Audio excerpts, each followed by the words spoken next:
Welcome to No Fugazee Podcast. I'm your host, Cooley. Tonight, we'll be reacting to Jeffrey Epstein's leaked video, unseen footage. And then we'll also open the panel up for open panel debate night. Let's go. No Fugazee.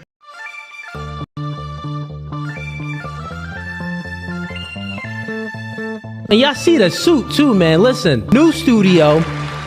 New podcast by the spirit, not by the letter. Bro, we can go verse for verse all day long.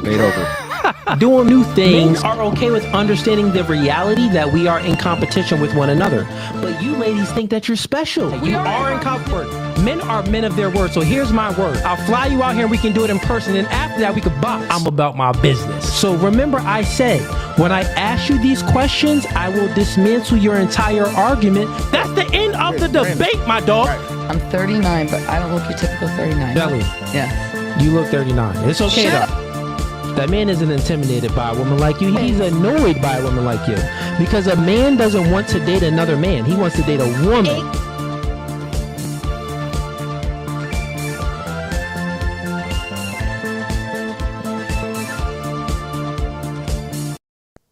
All right, ladies and gents, welcome back to No Fugazee Podcast. So again, we are reacting to Jeffrey Epstein, the leaked footage that came out. And then while we're reacting to that, if anyone wants to come up on stream and debate tonight, you are welcome to. The link is pinned in the YouTube comments, and the link is also the first link that's in the YouTube description. The second link in the YouTube description is going to be for the members. Anyone that wants to support the channel, sign up for the membership, man. We got 3 tiers, and shouts out to also Tim M. He joined for 21 months at the gang tier. He says, shouts out to Cooley, the podcast crew in the chat. Also, please no more free will debates. I got free will fatigue. Hey, listen, man, I'm tired of the free will debates too. But these people that don't believe in free will, they just don't want to give up. This is how you know they have free will. Like, listen, bruh, if you didn't have free will and everything was just determined, you wouldn't be so pushed to try to, like, you know, prove Cooley wrong. No, man, it's just dumb. But anyways, let's go ahead and get into the normal schedule program and to the other links that's in the description. So the first link, join the stream. Second link, to become a member. Third link is going to be for one-on-one consultations. And all of the other links is going to be for the social media platforms. We got the X, the TikTok, the Facebook, the Instagram. If you want to get in contact with myself or anyone from my team, go ahead and click any of those links and we'll bring you on up. And we'll communicate with you. But if you want to join the stream, I'll bring you on up. That's for open panel debate night. We could debate about anything that you guys want to debate about. So, yeah, let's hop right into this leaked footage in regards to Jeffrey Epstein. I'll be honest, I watched just like small little clips on Instagram, but I didn't watch the full leaked footage. So I am interested, just like you guys are, and we're going to get right into it. So let's go ahead and do that now. Let's do that right now. We are currently live on Facebook as well. Everybody that's tuning in on Facebook, get the likes up, man. Come on over to YouTube as well.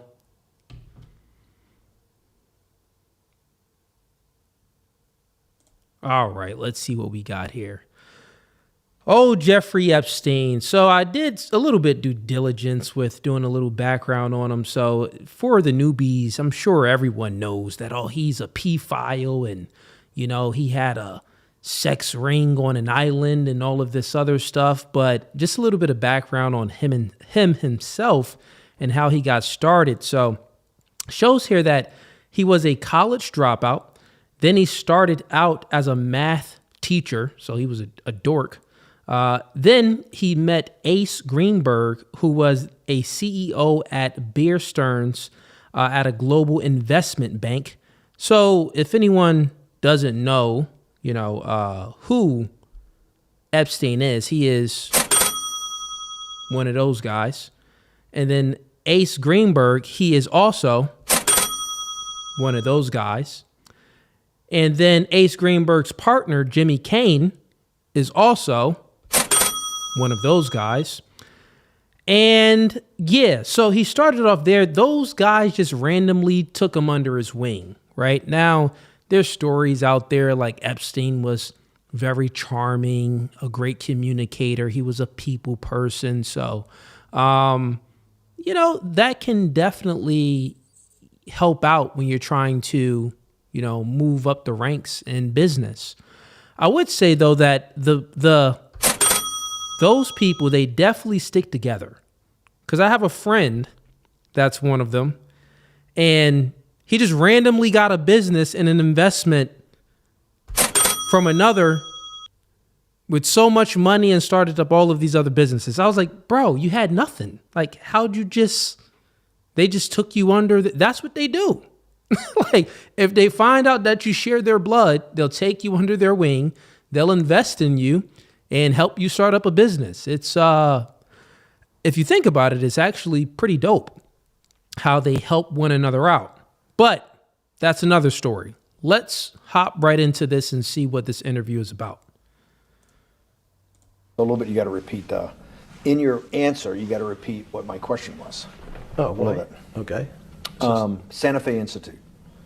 Why, when you're at the top of your game on Wall Street, do you decide to finance, which was at the time, or endow, or become the donor or sponsor, however you want to say it, for what was considered the most cutting edge group of mathematicians in the world? Action. So Santa Fe Institute in the late 80s, early 90s, I was interested, I was on the board of Rockefeller. So that starts, Rockefeller University, formed by John D. Rockefeller to sort of give back to the community. It's east side of Manhattan, except it was old. It was sort of old-fashioned. They were talking about medicine, and medicine by itself was, again, subject to the ideas of science. They were trying to use science to find cures for disease. And I said, no, we need to do something different. We need to start interdisciplinary work.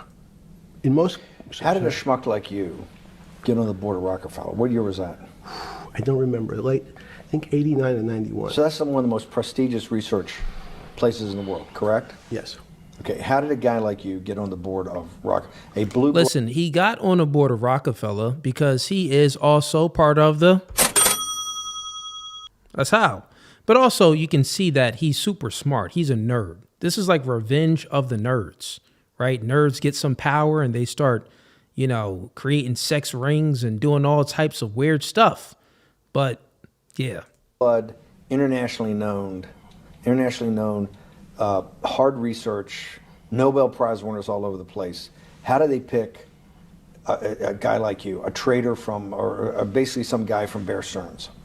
Okay, so the information that I gave you was prior to him getting involved with Rockefeller. So you see that one, he randomly, met Ace Greenberg, who is another, one of his peoples, but is a CEO of an investment bank, right? So he meets that guy and, his business partner, Jimmy Kane. And then after that tanked. I actually have the info on that. So Bear Stearns, the global investment bank, that tanked and went out of business in 2008. Who knows why? I'm sure there's some information on, why it tanked and went out of business. But after that, he went on to do bigger and better things and work with the Rockefellers, right? So yeah, now they're going to speak about that a little bit. Good question. So I was asked to be on the board of Rockefeller, and I think I was on the board of Rockefeller. There was a money manager who said Rockefeller needs someone with financial expertise because the university is growing and there's lots of new things. You have to, again, we go back to the original discussion the last time. Up until the mid-'80s or sort of mid-'70s, the most important thing was your name. If you were Rockefeller, you already were considered to be brilliant. If you were head of General Motors, it was your reputation. It was who you knew, who your family was, what was your character. And then in the mid-'70s, basically, if you remember, you probably had a calculator. It was very advanced in those days to have a Texas Instrument calculator, where it could, by putting in the numbers, it would multiply for you to do square roots. And that was the first, and everyone who had a calculator was already advanced on Wall Street. A simple almost like your accountant. The most important parts of business were really now going to calculations. So it's not only mathematics, but it's things that could be calculated. Reputation couldn't be calculated. I could give you, are you a 10 on a reputation scale, an 8? What does it mean to have a measurement of your reputation? We'll get to that later.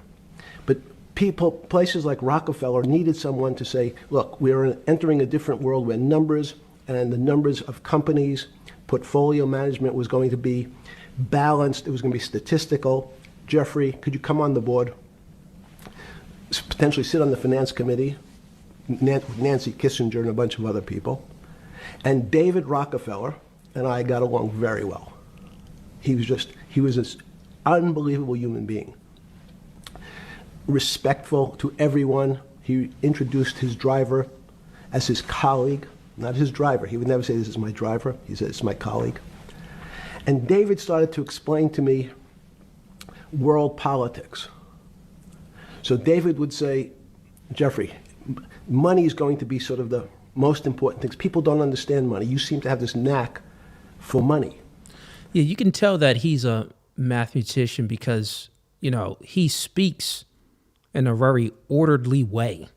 His communication skills is, fairly decent so far from what I hear.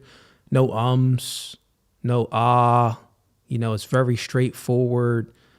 He's an evil mad genius, this Epstein boy is. I said to David, tell me about your life. What was the worst and the best part of your life? So David said, when I grew up, everyone knew I was a Rockefeller. They didn't know that my father told me he would not leave me a dime. No money. But every time we went out to eat, me and my 5 friends in school, they would leave me the bill. They would expect me to pick up the check because I was a Rockefeller. And he said, I was chairman of Chase Bank. And he said, I remember like it was yesterday, one of the headlines in Time magazine said, David, please fire yourself. So he thought that there was a world that existed that would be a combination of both. We got some people joining the stream for open panel debate night. I see Link, you are backstage. If you can hit me in a private chat, let me know what you want to debate about tonight. You'll see a private chat back there. Just shoot me a message. Let me know what you want to debate about, and I'll go ahead and put basically everyone that comes in is going to be in order. So you're going to be the first one, then the next person that comes in, that person is going to be next. Politics and business and leadership. What do I mean? He formed something called the Trilateral Commission. The Trilateral Commission is some spooky stuff. People said it was the Illuminati, there's some mystery about it, people that ran the world. It was politicians, but David said, most countries, the politicians get elected for 4 years or 8 years, separate from the royal families in England or in the Middle East. Someone's there for 4 years and then they're not there anymore. The most important people to have stability and consistency would be businessmen. So he formed... So they giving him game already. So as you can see, he just went in there as a math whiz, a dork, to Rockefeller, and he was speaking to David Rockefeller, and David Rockefeller starts to educate Epstein on politics. Like, listen, man, over here in America, they're only president, and in the West as well, certain areas, they're only president for 4 to 8 years. But basically, who else is running the country? Like, there's other people running the country, and that's going to be the people that own businesses, the non-government organizations. So they're already putting them up on game already. This Trilateral Commission of businessmen and politicians from 3 major continents. So a trilateral company with businessmen and politicians from 3 major continents. I wonder what 3 major continents? Well, I just wonder. I'm sure he's going to say. It was the I think I know. North Americans, the Europeans, and the Asians. Yeah, figure that. Figure that. So he said to me, would you like to be on the Trilateral Commission? Now, I was 30 years old, 32 years old. Think about that. You're on a trilateral commission that consists of politics, politicians and businessmen, and you're 32 years old. This is pretty crazy. And just all off being, and also very smart, right? You could be very smart, but if you're not one of, then it's like, well, we're not really rocking with you like that. Go create, Microsoft or go create Facebook, right? I said, great. And he said, well, you have to fill out this application so they have your bio. And I looked at the list of people, and it was Bill Clinton, former president of the United States, Paul Volcker, every great leader in America, the Asians, the Japanese, and with a very long description of their history. And they asked me to fill in what I would like to have written. And I wrote Jeffrey Epstein, comma, just a good kid, which I thought was funny, nobody else did. So in answer to your question, at that time I recognized around the world that monies and currencies were not really well understood.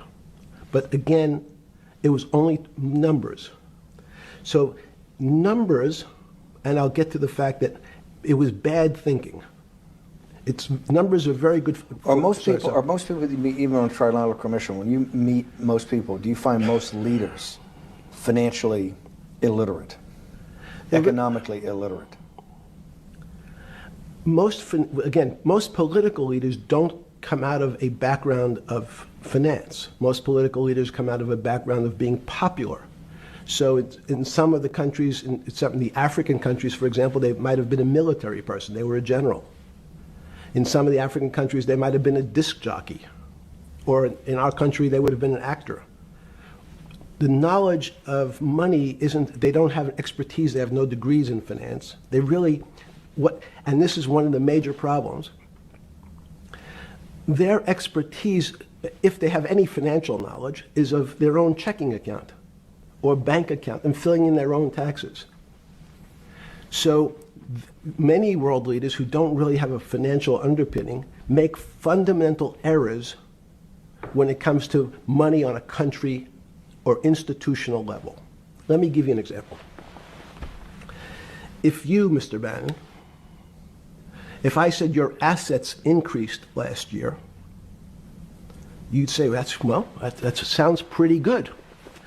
And I said, what does that mean to you? You'd say, well, I have more money. I guess I'm wealthier. I'd say yes. And if your debt increased, would you feel wealthier or poorer? You'd say, well, I don't want to have increased debt. I don't like the idea of that sound, increased debt. Now, that and world leaders understand when their assets go up, they feel better. However, institutions like banks, things that people don't really understand are financial underpinnings of banks.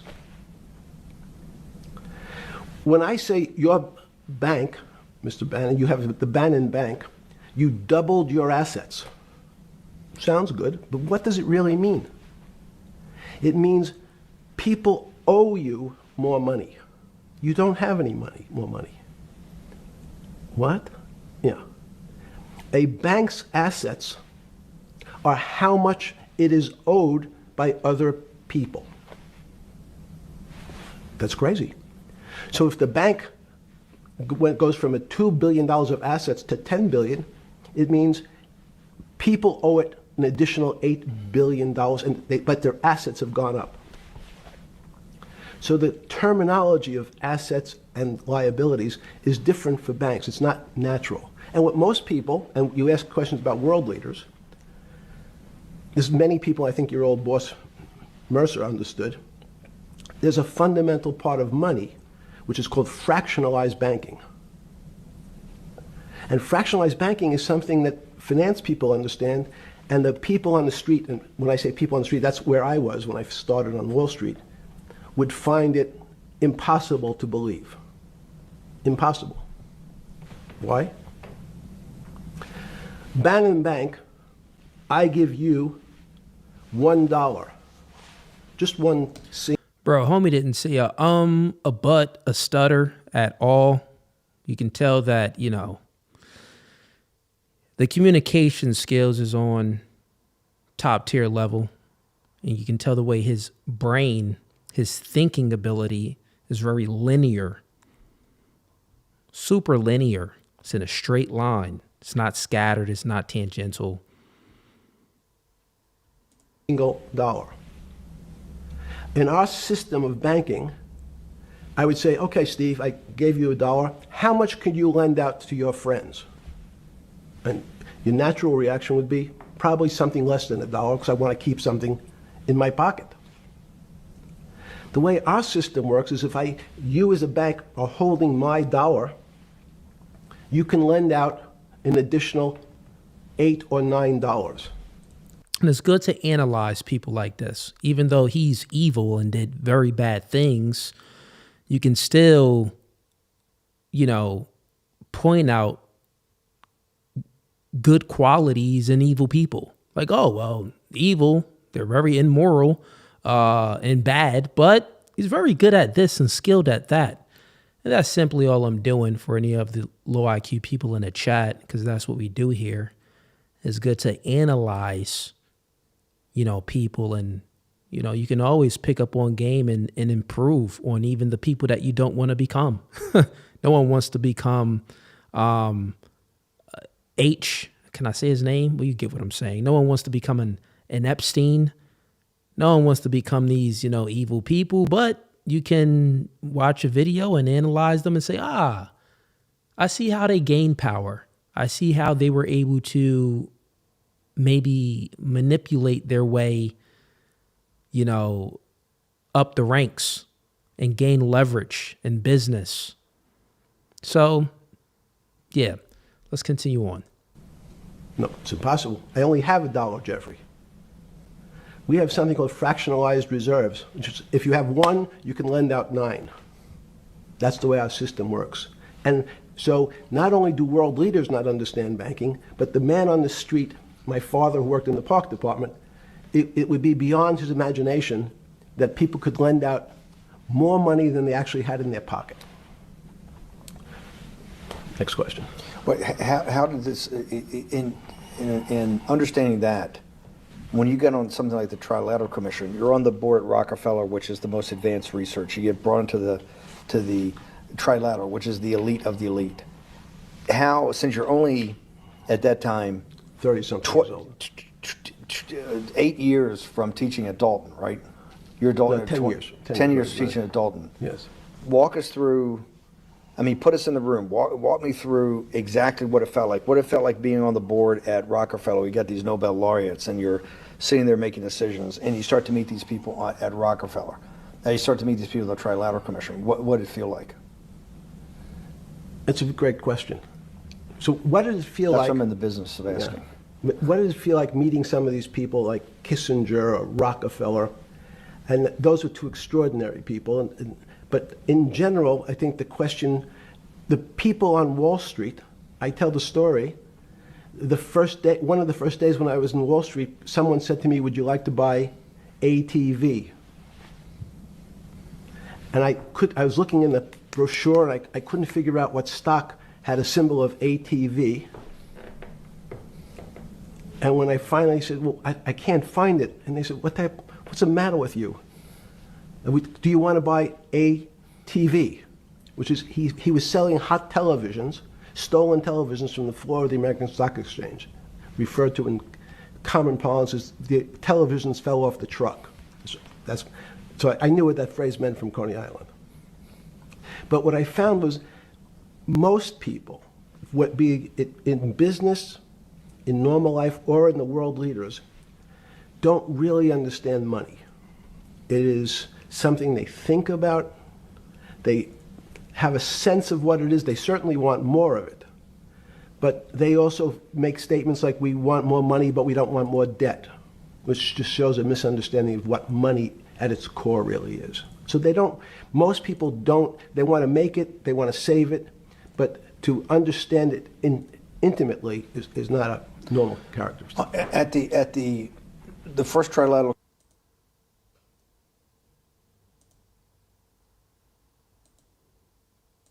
or something? Yeah, good. Just give me approximate. You joined the Trilateral I Commission. think it might be And we'll be able to show we'll pull down the chart of where your name was, but just give me roughly when it was. I think it could be 90. I don't remember. Okay. Let's say early 90s. Yes. When you got on the Trilateral Commission and had the first, do you remember where the first meeting was? It was in Let's go ahead and pause this real quick. We're gonna I got more clips because this is just getting into how he got started. He's talking business and all of this other type of stuff, how he got started with the Trilateral Company. And we get that, right? So we're going to move it along just a little bit. But first, just want to give you guys some more information because a lot of things were leaked in regards to Epstein, the Epstein files. So here's some stuff on the Epstein files that I want to share with you guys. And it's interesting because I'm going to read it. I'm going to read this off here. And we got some people coming on up for, it looks like for Open Panel Debate Night. Again, if you want to join Open Panel Debate Night, I'll be bringing people up shortly. Just get in line. So, Boris, I seen you went ahead and clicked that link. Make sure your camera is turned on and get in line. Also, hit me in a private chat when you come on up and let me know what you want to debate about. I'll be bringing people on up shortly. But let me go ahead and share this with you guys. First, let me make sure there's no music on this clip. All right, I don't hear anything. Okay.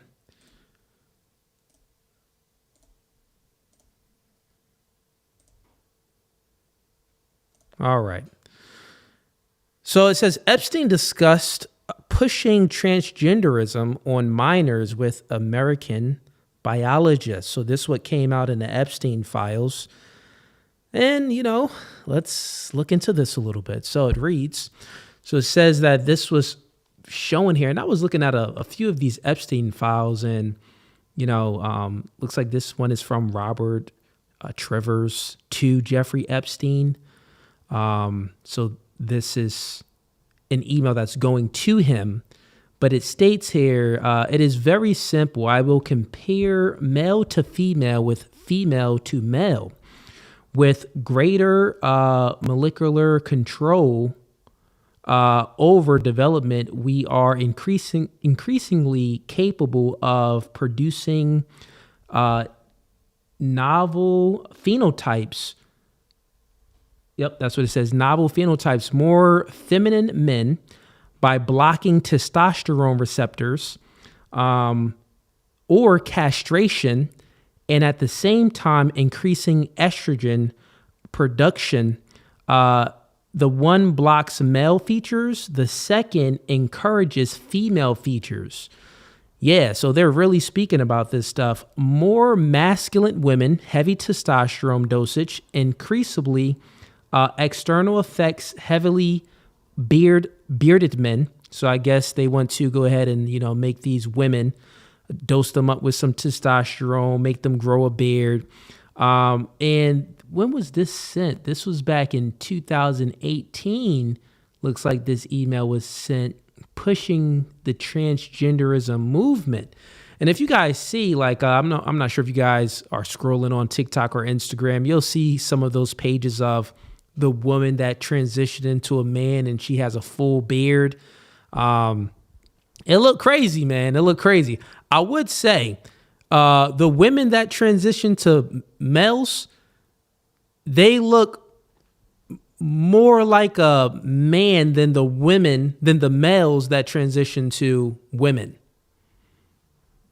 I would say that, which is weird. It's all weird. But What else does this say here? All right. You would never guess they had a female bone in their body. Okay, so basically it's like, listen, we'll shoot them up with some testosterone. This is gonna increase the external effects, grow them a beard, and no one will ever guess that this is a female.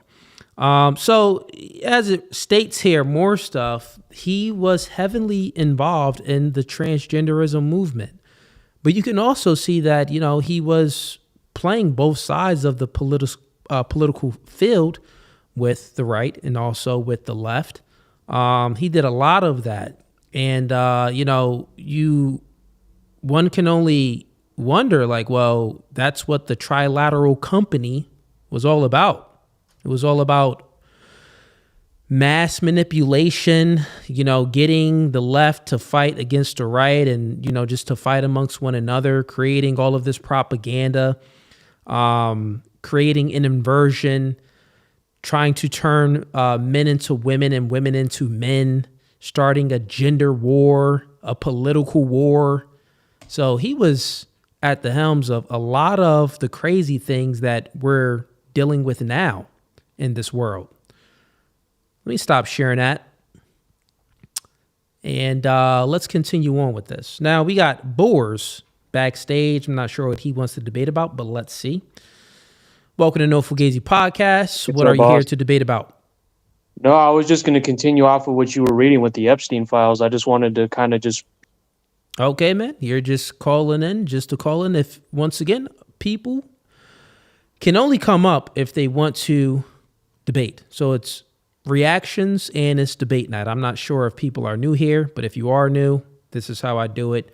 I'm going to react to the content myself. And then after I'm reacting, or in between me reacting to it, I'll bring people up to join Open Panel Debate Night. And Open Panel Debate Night, again, we can debate about any topics that you want. If you have a different worldview than myself, come on up. So if you're a feminist, if you're an atheist, things like that, you can come on up. Or if you watched any of my content before and you just disagree with my takes, you can come on up and you can say, well, cool, yeah, I think you're wrong.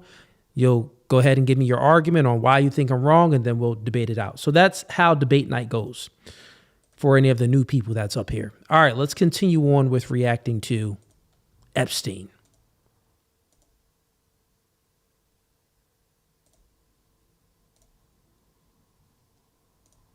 In Tokyo. In Tokyo. In what hotel? I'll move this along a little bit. Let's get to...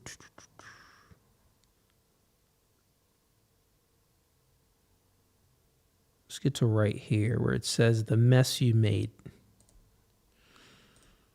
Lehman had gone under, and they were trying to figure out a way, should they bail out Bear Stearns? Did it strike you at the time of the mess you had made of your life to be in a situation that you're one of the greatest financial minds in the world, looked at by world leaders and asked their, your thinking by the most prominent and important people in the world, and here you are in solitary confinement. You got to make a collect call to somebody. Did it strike you at the time how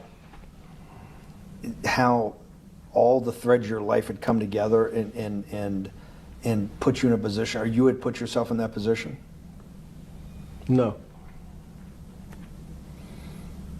So it never struck you when you had to make one of your 50% of your collect calls that day, you call the president or the head of the CEO of Bear Stearns, the biggest financial event in your life is taking place, of which one, every important person in the world would be seeking your opinion. Number two would be a once in a lifetime opportunity to apply your craft. Number three, it would be a once in a lifetime opportunity to make money if you were smart, and obviously you're smart.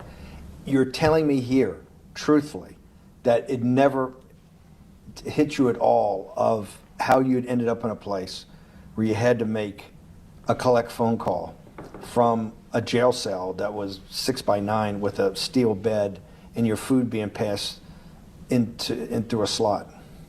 The question you want to ask is, who was the other call to? Okay, who was the other call to? The other call was to my friend at J.P. Morgan. who was then, I didn't know it at the time, trying to buy Bear Stearns. So at one point, I had 2 phones. It was difficult because they're afraid people are going to hang themselves. Yeah, so what you just witnessed here was Epstein doing a 52 fake out. He went ahead and asked him a question, a clear, straightforward question. Said, did you ever wonder like how you end up behind bars? Because prior to him being in the chat, people may not know, but prior to him being like arrested and then what they told us was that he self-deleted himself. Prior to that, he was arrested before. And the interviewer is asking him like, you've got millions in the bank. You're very wealthy, top people, politicians, top businessmen. Like, did you ever wonder like how you end up behind bars? Like, why are you arrested right now? Did you ever wonder that? And Epstein did not answer the question at all. He said, the question you really want to ask is, who was the other phone call to? Like, what? With the phone cord. So they don't actually come together and they're pretty short. So I was actually going between 2 phones. It was difficult because they're afraid people are going to hang themselves with the phone cord. So they don't actually come together and they're pretty short. So I was actually going between 2 phones talking to Bear Stearns and JP Morgan at the same time. That's a little ironic because that's basically what they said. Basically the information that they gave us was that you self-deleted. I think it was by hanging himself, or I think that's right. Correct me if I'm wrong, Chad. So I found it amusing. And it never struck you about how to end up in a situation like this? No, that would be probably means I would be too self-aware. You can't possibly expect me to believe this. I know. I don't believe it. You're telling me that during that day, you never had a moment. You sat there and go, what the fuck have I done with my life that I'm in a 6x9 jail cell when I should be on a trading desk or I should be in my $250 million the greatest townhouse in New York City, taking calls from the king of Saudi Arabia, the president of China, the head of Russia, the president of the United States, to save the world's population from a financial debacle. You honestly expect me to believe that never happened? You're suggesting I was somewhat depressed, and how could this happen to me? I'm not saying depressed. I'm saying a moment of awareness of how could I get myself into this situation. No, I would just say how strange that this happens. It's strange. I'm wearing a jumpsuit and flip-flops. What color was the jumpsuit? Brown. Brown jumpsuit. Yes. I notice I don't see you in a lot of brown. No. Brown jumpsuit and flip-flops. Flip-flops, yes. With no... And a mind like his, take notes that he remembers everything. Like every little detail. I just thought it was strange that I'm in a brown jumpsuit. What's the color of the jumpsuit? I noticed you don't wear brown anymore. Yeah, it's brown. I don't wear brown anymore. So, yeah, he's definitely a smart guy, but also a evil genius. He's evil.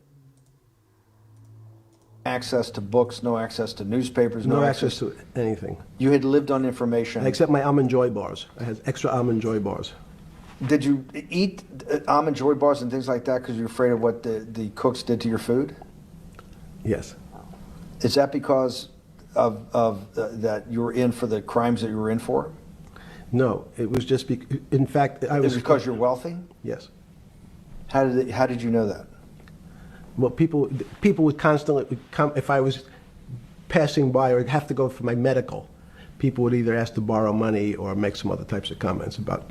In the beginning, what were the comments? At the beginning, what were the comments?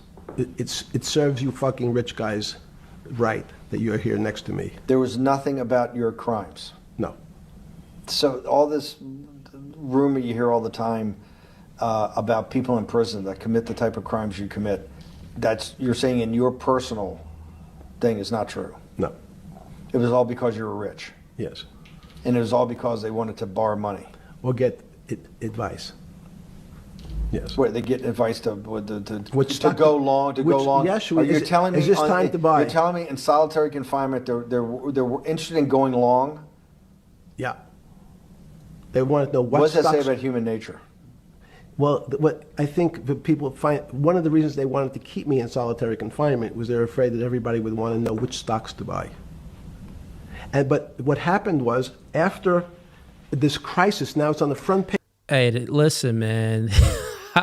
Hold me in jail, and he said, yeah, man, the reason why they kept me in solitary confinement because, they was going to try to ask me, they were worried about people asking me which stocks to buy, how I can help them out. That's crazy. Page of every newspaper. I don't want to lose this day. Sorry. When you first heard that, did you...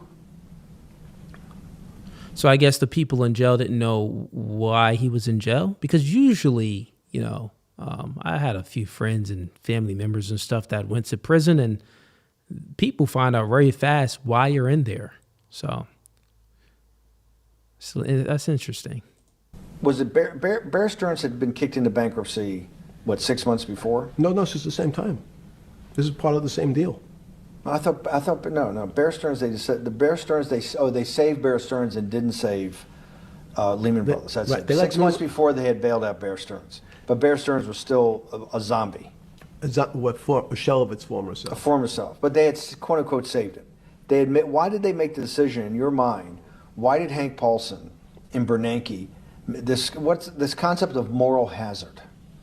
Explain to the audience what moral hazard is, and why did they save Bear Stearns 6 months before, and why did the smartest guys in the room decide not to save Lehman Brothers? It's a good question. The real issue is I'd have to go back when you have these systems to the way your doctor responds to any type of emergency in your body. If they might decide to save your kidneys and let your gallbladder go, because the gallbladder is less important to your overall system. If at that time, even it's not that long ago, the boogeyman was when said, well, what really happened? Jeffrey, what really happened? What is this financial crisis? And, some of the progressives and the right wing blame it on the banks. It was the banks' fault. And it's the fault of this very esoteric, unknown concept of derivatives.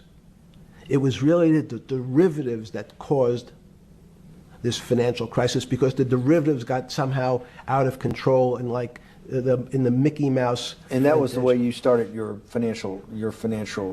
road to a billionaire went right through derivatives. Yes. But derivatives were not the cause. Derivatives were not the cause at all. It's like saying your hair was the cause of your heart attack because it was on top of your head. So what when you was the fell cause? There isn't, let me say, there's no one specific cause. These are system collapses. So many times when they have to make your death certificate, when you say, well, what did he die from? They'll say heart failure. But if you say, what was the cause of his heart failure? Well, he had low blood pressure, his sugar was high, he was diabetic, he had all these other problems. But they say, no, we need a word on your death certificate. Did he die from brain damage? Did he die from heart failure? That's the financial crisis. Many people said, well, what caused it? Yeah, it's not AI, people in the chat. It's a leaked video of Epstein. It's a leaked video. It's an interview that he did before he died. We don't know exactly when he did it, the exact date. I'm sure that information is out now. I think this interview is with Stephen Bannon or something Bannon. But yeah, it's not AI, chat. I see some people in chat. Oh, what is this? This has to be old. This has to be AI. They wrote, like on its death certificate, derivatives.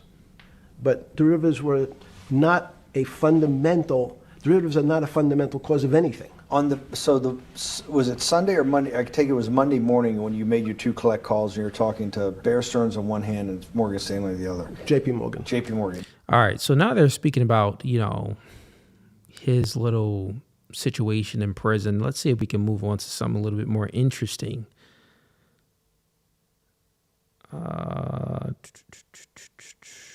Let's see if we can move on to a little something more interesting. Like, what about this?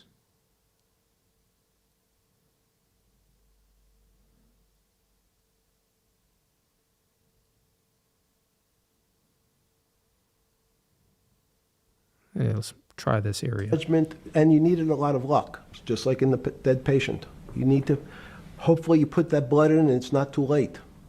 And you make some mistakes, but you have to know you're going to have to give it a shock. In the run-up to the September crash of 2008, Yeah. I guess you weren't occupied with finance. That whole summer, how long had you been in jail? Went to jail June 30th. So the entire summer. Yes. Before you went into jail, you were still very active in the financial markets. Yes. When I say active, you trade currencies every day, you trade stocks every day. When people, I don't do any. someone like you, or you give advice to people to trade stocks or trade currencies. I don't trade every day. I think that's, like Woody Allen said, you can't beat the bank. So I try to pick my spots. George Soros picked his spot when the pound collapsed.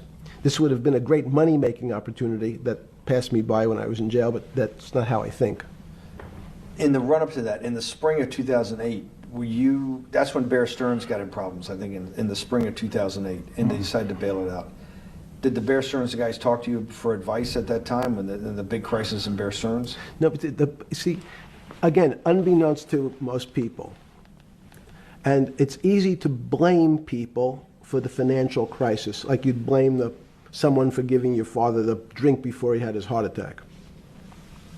But what really happened, the real enemy of the finance system was Bill Clinton. And if you ask me what and who caused the financial crisis, I would tell you it was Bill Clinton. Because of what Bob Rubin and he did to deregulate the financial system? No. Because as of the last time we had our 60-minute interview, you talked to me about home ownership. And you asked me whether everyone should own a home. And I told you, no, it's too risky. So the financial collapse of 2008 is because of hardworking African Americans, Hispanics, and whites who wanted to have a ownership stake in the society that all rests on their shoulders. They're the culprits. He just blamed everything on Bill Clinton. Let's hear him explain this. No, not at all. Okay, then I didn't say they were the culprits. I was pretty clear it was Bill Clinton. Okay. And why was it Bill Clinton? Because Bill Clinton wanted to get votes from those people. And he sold them the idea that instead of renting in a house, and historically the values of houses have gone up, and he said, you guys in these local communities who haven't been able to afford a house before, I'm going to show you a way. I'm going to give you a way, because I'm sure I'll get your vote, that you can own a house, because I want your vote. So what we're going to do is I'm going to let you buy a house, Mr. Bannon, when you really, you're right on the border, maybe, or not even on the border. Your credit is not good. Okay, let's be honest. And it's not my fault, it's not Bill Clinton's fault, but if whatever happens, at the moment your credit score or whatever it is, your credit's not good.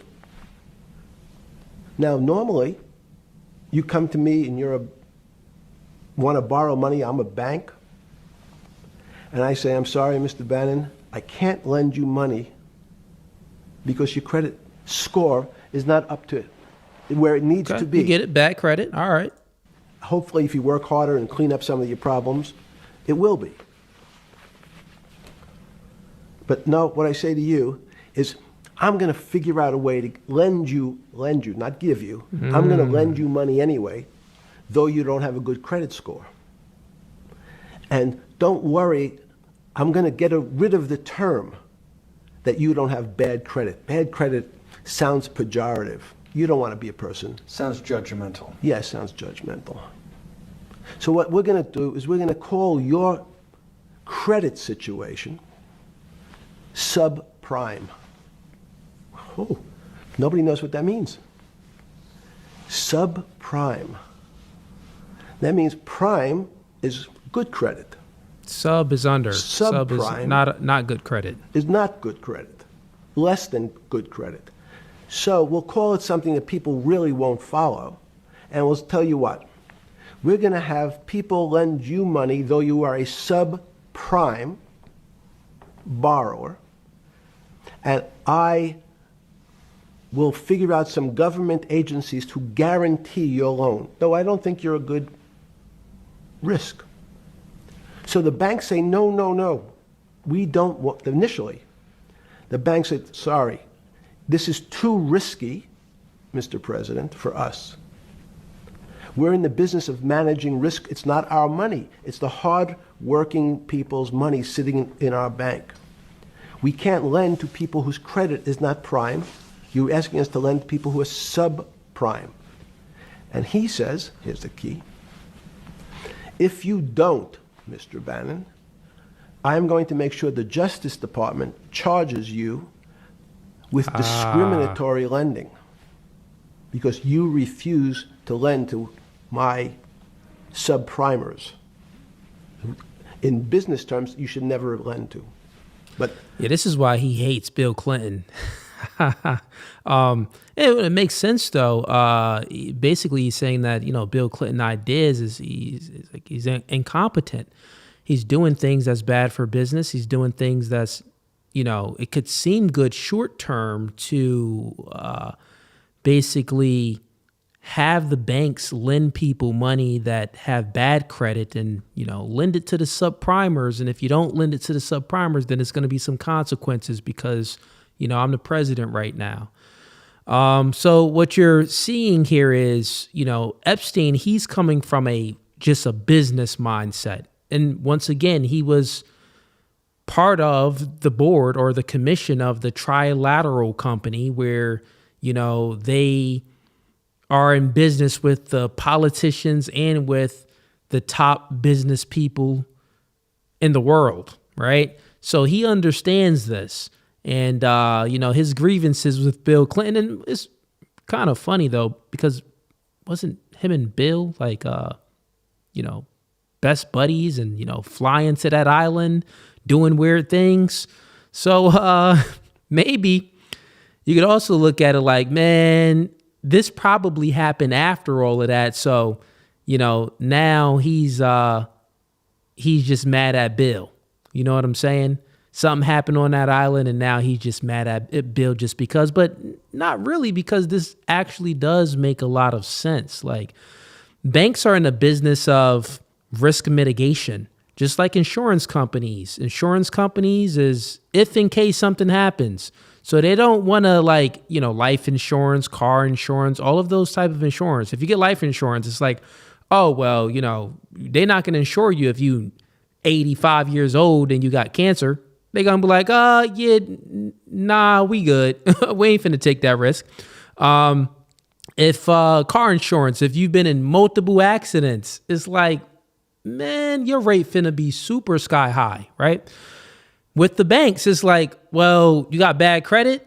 Yeah, nah, we don't really want to loan you any money, but Clinton is over here like, nah, you got to loan the subprime, the subpar members money. You got to loan them some money, even if their credit is horrible. So what he's saying is valid here. It makes a whole lot of sense. what we'll do is I'm going to form an agency called Fannie Mae and Ginnie Mae, just another agency names. They'll guarantee your loan. So don't worry. Don't worry. You don't have to pay it back anymore. Even though you thinking about it, this is why people got those very long, those long terms. You take out a mortgage, you paying off the mortgage for like 35 years. It's like, what the heck? What's going on here? Like, you'll be paying off your mortgage until the day you die. Some people, still never pay off their mortgage because they took on these subprime or subpar members with horrible credit. And, yeah, man, they got some crappy loans out of them. Maybe you don't even have to work as hard anymore. That's probably a harsh statement, but these players, these two big firms, Fannie Mae, will guarantee the fact that that bank will receive its money. Now, the bank says, wow, best deal in history. I refused to lend to Mr. Bannon, but now he has the big brother, his Uncle Sam. He went to his Uncle Sam, and Uncle Sam says, I'm guaranteeing it. The bank says, I want everybody. Give me as many people as you can give me, because Uncle Sam is the best credit in the world. Not only it's the United States government. We'll take it all. We'll take as much subprime as we can handle, because it's the best investment for the moment. It's a strange investment because it has politics that has inserted its way into the numbers. Politics doesn't belong in the markets, but now we're going to have, I want the votes, we'll make guarantees that you who can't get a house normally will be able to get a house from the bank. The bank says, this is the best deal in history. We will package 100, 300, 1,000 of you subprimers, and we'll sell it off to somebody else. And the whole system becomes mired in subprime mortgages. That's becomes the issue. What do you mean mired? There's just too much supply. It's a supply-demand problem. You get too much supply? No, it's a very good question. What does too much supply mean? Well, then you get to people, go back to your first question to me. This guy is a true nerd. You know, how did a nerd take over? Freaking revenge of the nerds. Let me go ahead and react to, I'm going to pull up another clip here of, it's same interview, but I'm going to get to another point. It's a clip that I seen on Instagram, and I found it quite interesting. So let me go ahead and share my screen here again. Same interview, but it's just a clip. I couldn't find exactly. I guess it was at the 1 minute 30. I guess that's the mark. Let me see. Is that the mark? Okay, that is the mark. Well, let me check something here. Well, we're still going to watch it from here. You know what? Yeah, let's watch it from here. Explain the way this particle moves. All right, so it says, all right, so this was in 2019. So watch during his 2019 interview with Stephen Bannon. Jeffrey Epstein talks about quantum physics, the soul, how there needs to be science beyond what is studied or explained now. Epstein talks about romance and female intuition. All right, so this is interesting here. Let's hop right into it. See what his points. He's one of these. He's one of the J's. So he's not an atheist, at least.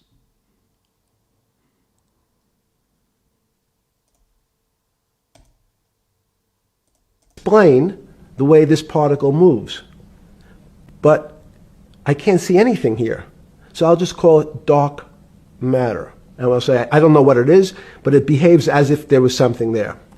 The soul is obvious to everyone that there's something different between things that are alive and things that are not alive.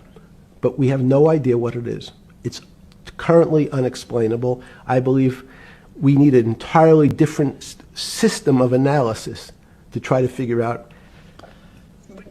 Sorry. And what he's speaking about here, I did certain debates on this, and it's funny because Epstein is speaking about these transcendental categories, which in philosophy terms, what he's speaking about, the soul, we would call the self. The self would consist of the meaning behind the self as a soul or the mind.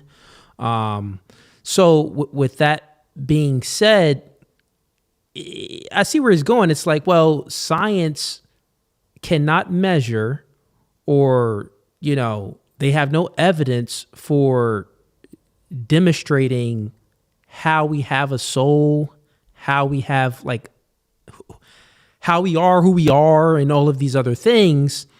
And let's see what else he says, though. No, with Newton, with all his alchemical studies and things he worked on the spiritual side, Leibniz that just talked about the soul, Schroeder talked about what is life. If a modern scientist or someone that you funded at MIT or at Harvard or one of these things talked in those types of terms, they would be considered to be a wingnut today, wouldn't they? They would not be on the path. Explain the way this for tenure, right? Unless they were in the philosophy department. Exactly. Yeah. Unless they was in the philosophy department, then yeah. because what he's referring to again is just the things that transcend the physical, which is transcendental categories like math. And you're going to hear him explain these things a little bit too. Math, logic, the self, which is like the soul, stuff like that. Things that we can't measure. We assume it. We know that we have it, but it's not in the tangible or the physical world of something that we have actual proof of. This is exactly my point. We're talking about three of the greatest mathematicians in mankind's history that have really changed mankind. Talking like this, what happened? How do we get to a situation where they could not be in the high physics, they could not be in the mathematics department, or which I can tell why he, like, it kind of makes sense where he can like go off into like the transgenderism type stuff. I'm sure maybe he wanted to use that as leverage, as power. Let's weaken the youth. Let's weaken men. Let's make women strong. Let's have the battle of the sexes. So, we can maintain our leverage and our power. But I think another reason why he was maybe interested in the whole transgenderism movement is because, look at the type of stuff that he's thinking about, but he has like no true like moral ethics to like ground his beliefs in.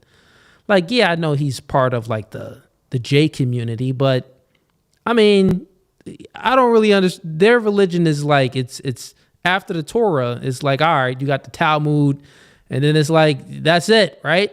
They don't believe in Jesus.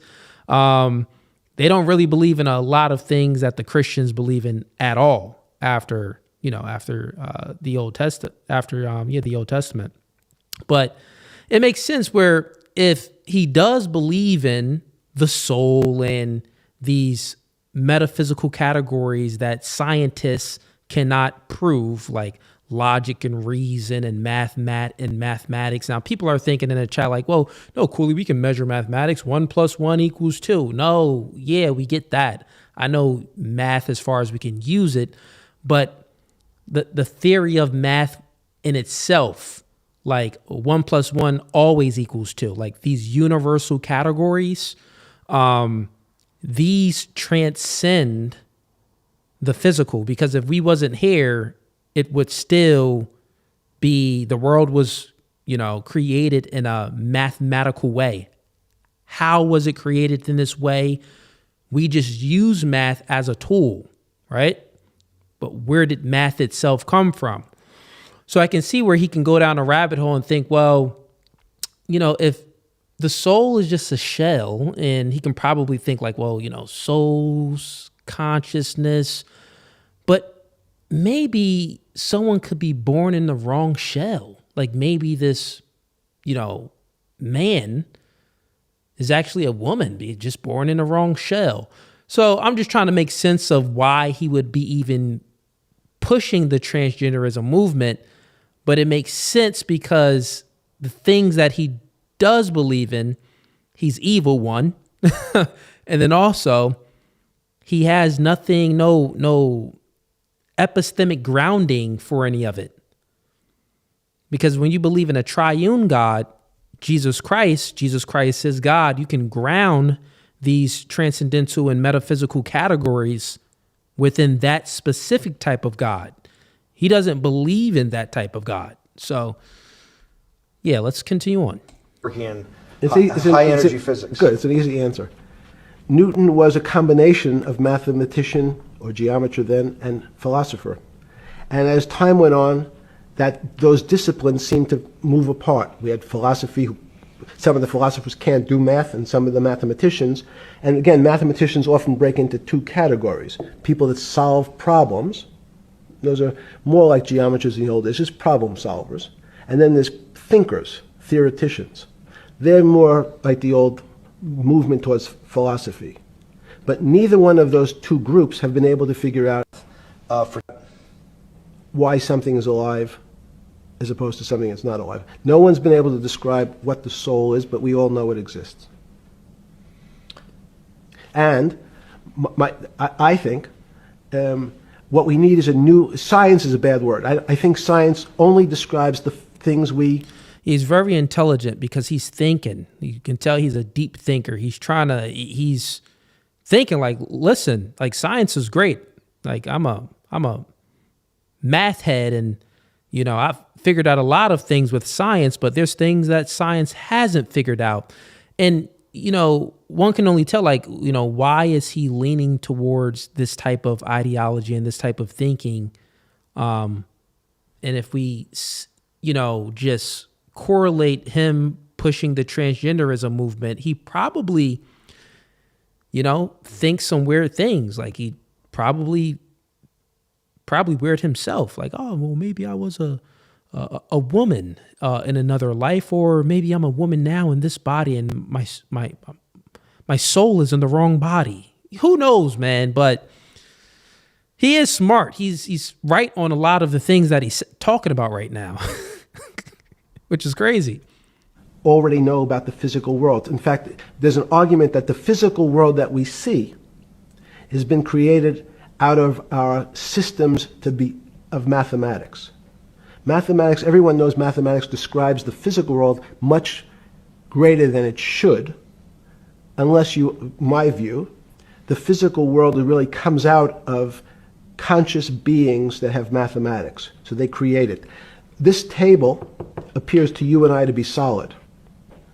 Yeah, so he says the physical world came out of mathematics. You kind of lost me there. I'm not really sure what you're speaking about. Like, is he saying that the physical world, mathematics derived from the physical world, or the physical world derived from mathematics? I think that's what he's saying. The physical world derived from mathematics. That would make more sense than the other way around. To a bat, because we have light that's bouncing off the table into our eyes, it appears solid. If instead of eyes that responded to wavelengths of visual light, our eyes responded to radio waves, the radio frequencies, it's not different, it's the same type of frequency as light, but different speeds, the table's invisible. We know that our phone works in this room. So the waves are coming through the windows, the waves are coming through the walls. So the walls are invisible to that type of radiation, that type of energy. The walls I can see them because my eyes, a physical system, determines that the walls are there. Well, frequencies can be measured. Frequencies isn't part of the transcendental category. Frequency would be like a metaphysical category where like waves and frequencies, things like that, we can still measure those things. But the transcendental categories like math, logic, reason, the self, like the soul, these things we don't have any measurements for, like nothing at all. Like it's complete blank. We don't know where they came from, how we use them. They're there. And we look at the outside world, everything is numbered and ordered in a numbered fashion, in a logical fashion. So, yeah. You, with Murray Gelman, you founded, or were the original donor, and had the idea of Santa Fe Institute. In 10 or 15 years later, that effort to study the complexity of systems mathematically. Yes. Was a total failure. Yes. A total failure. Total failure. Why is that? It's the failure of science because, in fact, if to some extent science doesn't describe romance, I don't know why I'm attracted to somebody. I don't know. See, he's going somewhere now. Yeah, this is why he has the mindset like, well, like, I don't know why I'm attracted to these children. I don't know why. You see, chat? You see where, like, if you don't have any epistemic grounding to ground your beliefs, and you're a smart thinker like he is, then this is going to take you down la la land, and you're truly going to believe in transgenderism. You're going to believe that, a man can be in the wrong body. The soul can be in a wrong body, where that soul is in a man's body, but it actually should be in a woman's body. So therefore, let's go ahead and, push this transgender movement, because, I think that, these people are in their wrong bodies. Well, what's attraction? Attraction, science can't measure that. Right? So then he can make it up other excuses. So he's trying to ground the things that he believes in, and what he's grounding the things that he believes in is in his own mind, in his own finite mind. And it's coming to all of these weird conclusions, like transgenderism, like how he's attracted to little children and things like that, which he really needs to ground them in Christian ethics, because that's where it's grounded in. And if he known about that, it would make logical sense, right? But once again, he's one of the J's, so, he's not, transitioning out of his beliefs and coming over to the Christian side. He's going to stay exactly where he is. And obviously he's no longer here, but who knows? He's a smart guy. He probably faked his death, and, he's probably somewhere in Iraq or something, chilling, or on some island in the Bahamas that's off somewhere, because there's so many islands in the Bahamas, off somewhere, and got his own little security team chilling, and probably got a whole new face. People are attracted. Yeah, I seen that old movie. I think it was called Face Off, and Nicolas Cage played in that movie. And basically in that movie, they used to use science to remove your face and put someone else's face on you. That's probably Epstein right now. Epstein right now is probably Donald Trump. Nah, I'm playing. But Epstein right now is probably somebody right now. Who knows, man? He out here. He probably not dead.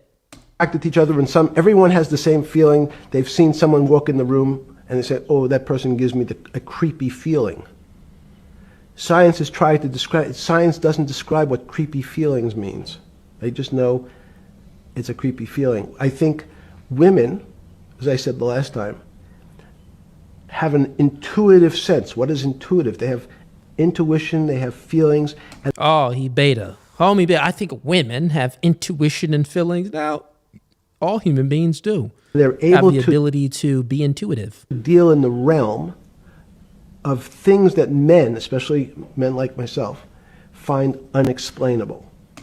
Yeah, but women can't explain them either, right? So I hear what he's saying. He's like, well, women are always in their feelings, and, he doesn't understand female nature, though. This is why he was, diddling little children and stuff like that. He's a weirdo. This is why he had to go that route instead of, dealing with real women. And he was married, but I think his chick was just weird as well, too. Or they were just it was like a business relationship. Who knows? I need her to speak, too. Isn't she still alive? We need to interview her. But anyways, it makes sense on what he's saying, because he's a lunatic. Women have intuition. Men see things a bit differently. Complexity of system. See things a bit differently. Men want to measure everything. Women are not really that interested in measuring.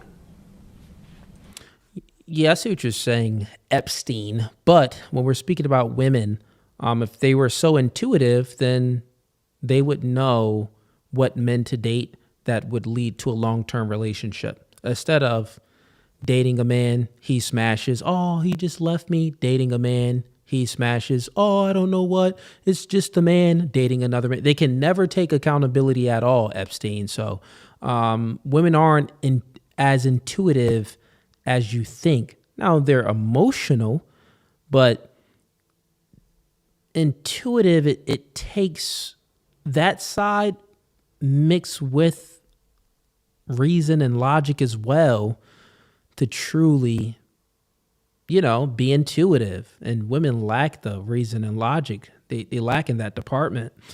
Generally speaking, not all, but, generally speaking. See things. Okay. All right. So that was it for that part of the clip. Interesting, man. Let's so I streamed for an hour and a half. Gave y'all some good content with the Epstein interview, but we're not getting a lot of super chats in here, so I guess y'all not enjoying it that much, man. And which is fair. You know, my channel is normally dedicated to debates and, you know, the girl show. So you guys are like, Epstein, you know, cool, but coolie. Let's get into some debates, man. And I feel you. I'm with it too. I'm with all the smoke tonight.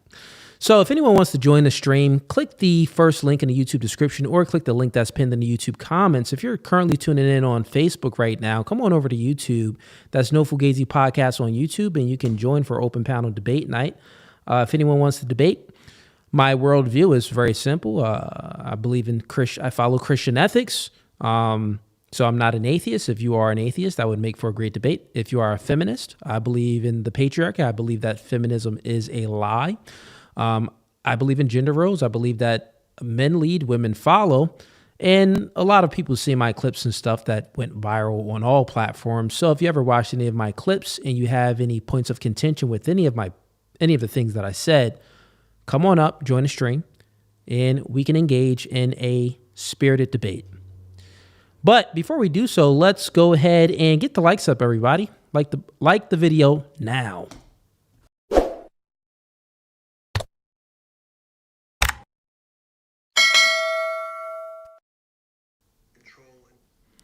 Like the video now. And we are still shadow banned, I see, on all.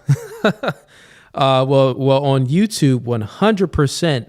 I got 2 DMs while I was live from 2 of the members like, bro, you're live right now? Didn't even know. I got no notification.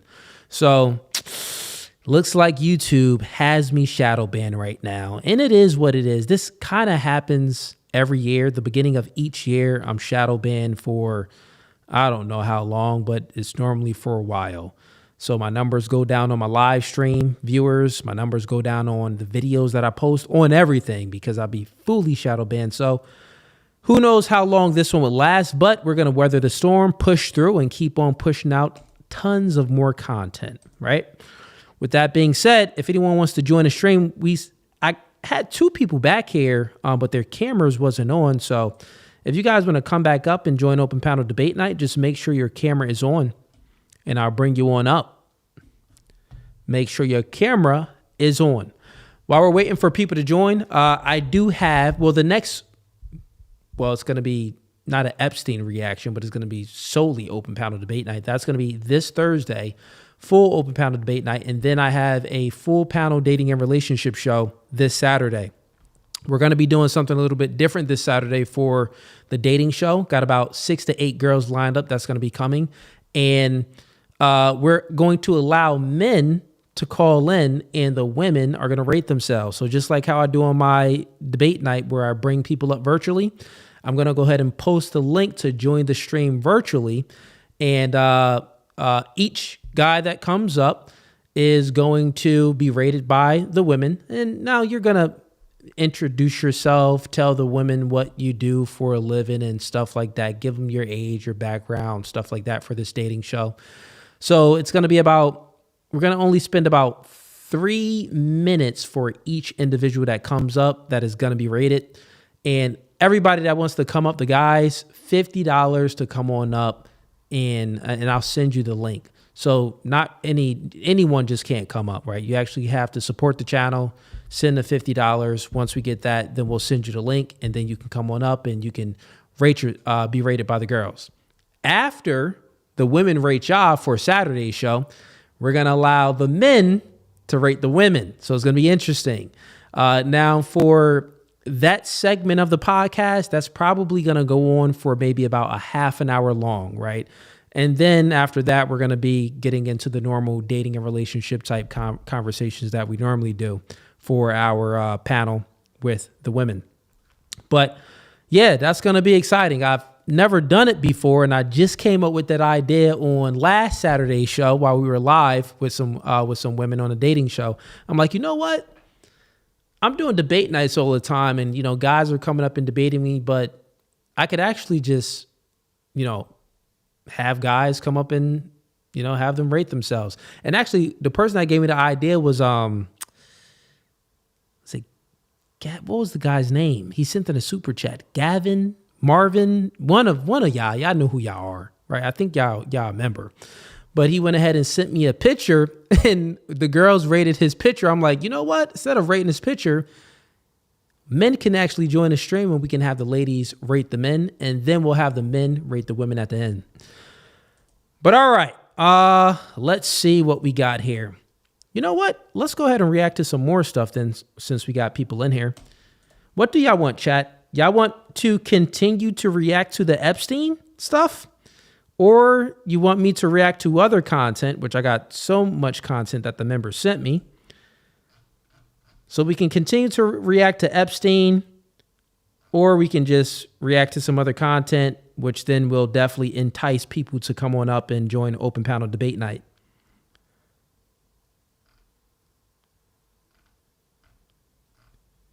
Put a 1 in the chat if y'all want Epstein. Put a 2 in the chat. React to some other stuff. Oh, an update on the microphone giveaway. Yeah. Yes, Tyga. So right now we are only at, I sent out about 18 shirts. So we are only at 18, Tyga. Only at 18. Once we get to 50, then I'll go ahead and I will, I'll do the raffle. Everybody names go into a bucket, and I'll pick out the lucky winner, and someone will win. But we're only at 18, right? Now, the thing is, I get a lot of people that sign up for Aura, which is the sponsorship, but they don't it's just random people who sign up because, the sponsorship is on most of the clips. But as far as the people that, sent me the screenshot and they're trying to win the microphone and they get the free shirt, no, it's only been 18. Only been 18, man. So we got a lot more to go before we get there, unfortunately.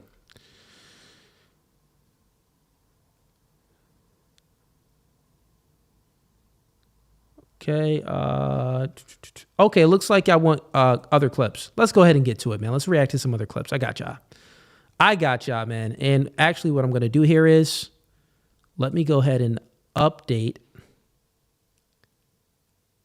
the thumbnail. Still going to include Epstein because I was reacting to that, but we're going to update the thumbnail. And this is probably going to entice people even more. I gotcha. Let's see. Here we go. Change.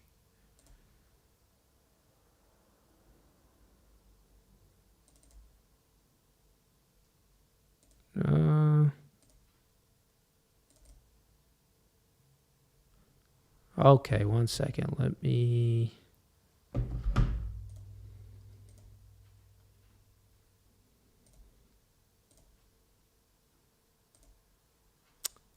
this thumbnail.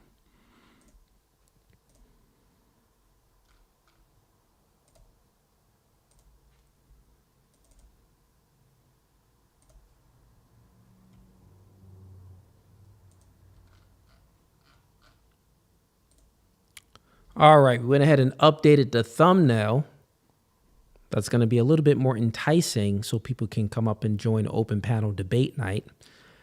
And now we're going to go ahead and react to some clips. Clips that the members sent us.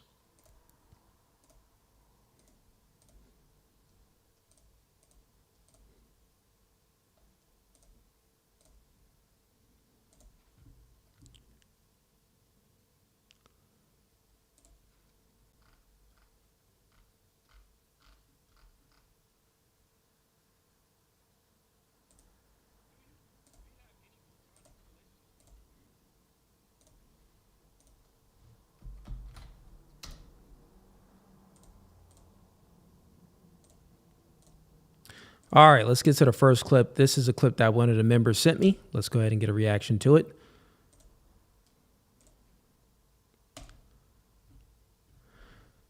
All right, so it looks like this was on Cam Newton's podcast, Funky Friday. Do you have any platonic relationships in your life right now? With a woman? Yeah. No. Is that by choice?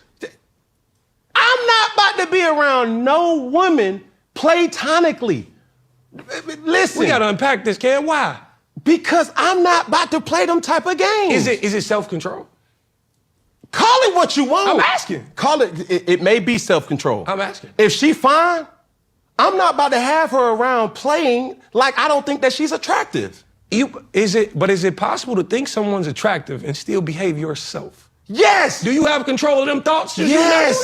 But I'm not about to play them games. Well, Yeah, so the dude that's speaking, he has low IQ, and I actually made him cry on a podcast. Podcast I went on was tonight's conversation podcast. I did a show, and he was crying on that show.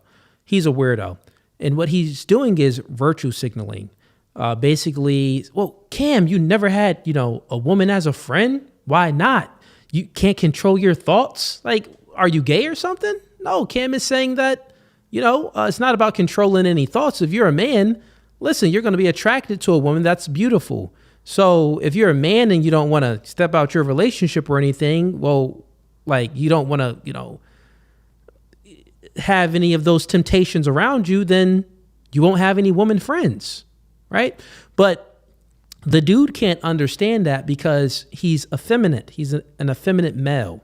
And I made him cry on a podcast in regards to the topic was about the Me Too movement. Literally cried, "Oh, Me Too." I guess he was touched when he was young. Like, and that's a sad thing, man. You basically got Epstein when you were young. And I don't wish that on my worst enemy. But at the end of the day, maybe that's what messed up your mind, and maybe you're not fully attracted to women or something. Because you're just a weirdo to believe that it's something wrong with the man for being attracted to women and saying that he doesn't have the ability to control his own thoughts. It's crazy. Game is it? The game of saying, hey, we not about to be friends. I don't have good-looking women that's friends around me. So no. Just all the. Do you have any ugly ones? I gotta ask. I don't even have women friends, bro. Yeah, and I respect that, Cam. Same here. Like, what utility does a man get of having women friends? What utility do you really get out of that? You don't get much utility out of that. Now, if you're Michael Sartain, yeah, he runs a whole business and stuff like that. You can find some utility because he uses those women for his business. Now, that's different than like a platonic friendship, right? A business friendship with the woman is different than an actual platonic friendship. And I don't think that the other guy that's speaking, not Cam Newton, but the other guy that's speaking, I don't think that he really understands what platonic means, because platonic means that it's a genuine friendship and no one has ulterior motives. So if the girl is not attracted to the guy and the guy is attracted to the girl, then therefore that isn't genuine. Because like a platonic friendship with a man would be, listen, I don't have no backdoor teen mom thoughts. Like, I'm not trying to manipulate you or take advantage of this friendship or any way. That would be a genuine friendship if you don't have any of those ulterior motives. But a man and a woman in a friendship platonically, yeah, it can happen, and it can truly be platonically if both parties aren't attracted to one another at all. But if one person, if the woman is attracted to the man or the man is attracted to the woman, then the platonic part goes out the window, because once you're attracted, you have some ulterior motives. And then not only that, why would you want to be in a position like that where you're friends with a girl and you want to smash, but she doesn't want to smash you, and then you continue to be in that situation of being around her like, oh yeah, I hope one day, I can be with her. Now, these are thoughts that would be in your subconscious, maybe in the front, but generally you're going to be thinking that, right? Those thoughts will come up, and you'll find yourself doing things for the woman for no reason. And she's not reciprocating any value in return. The friendship on the woman's end, well, from the woman's lens, she's garnering time, attention, resources from the friendship. She's garnering that patriarch. Like all women like to have a guy where they can talk to so they can get the male's point of view. So she's getting that male's point of view in regards to relationships or maybe even just in regards to her life. And what are you getting in return?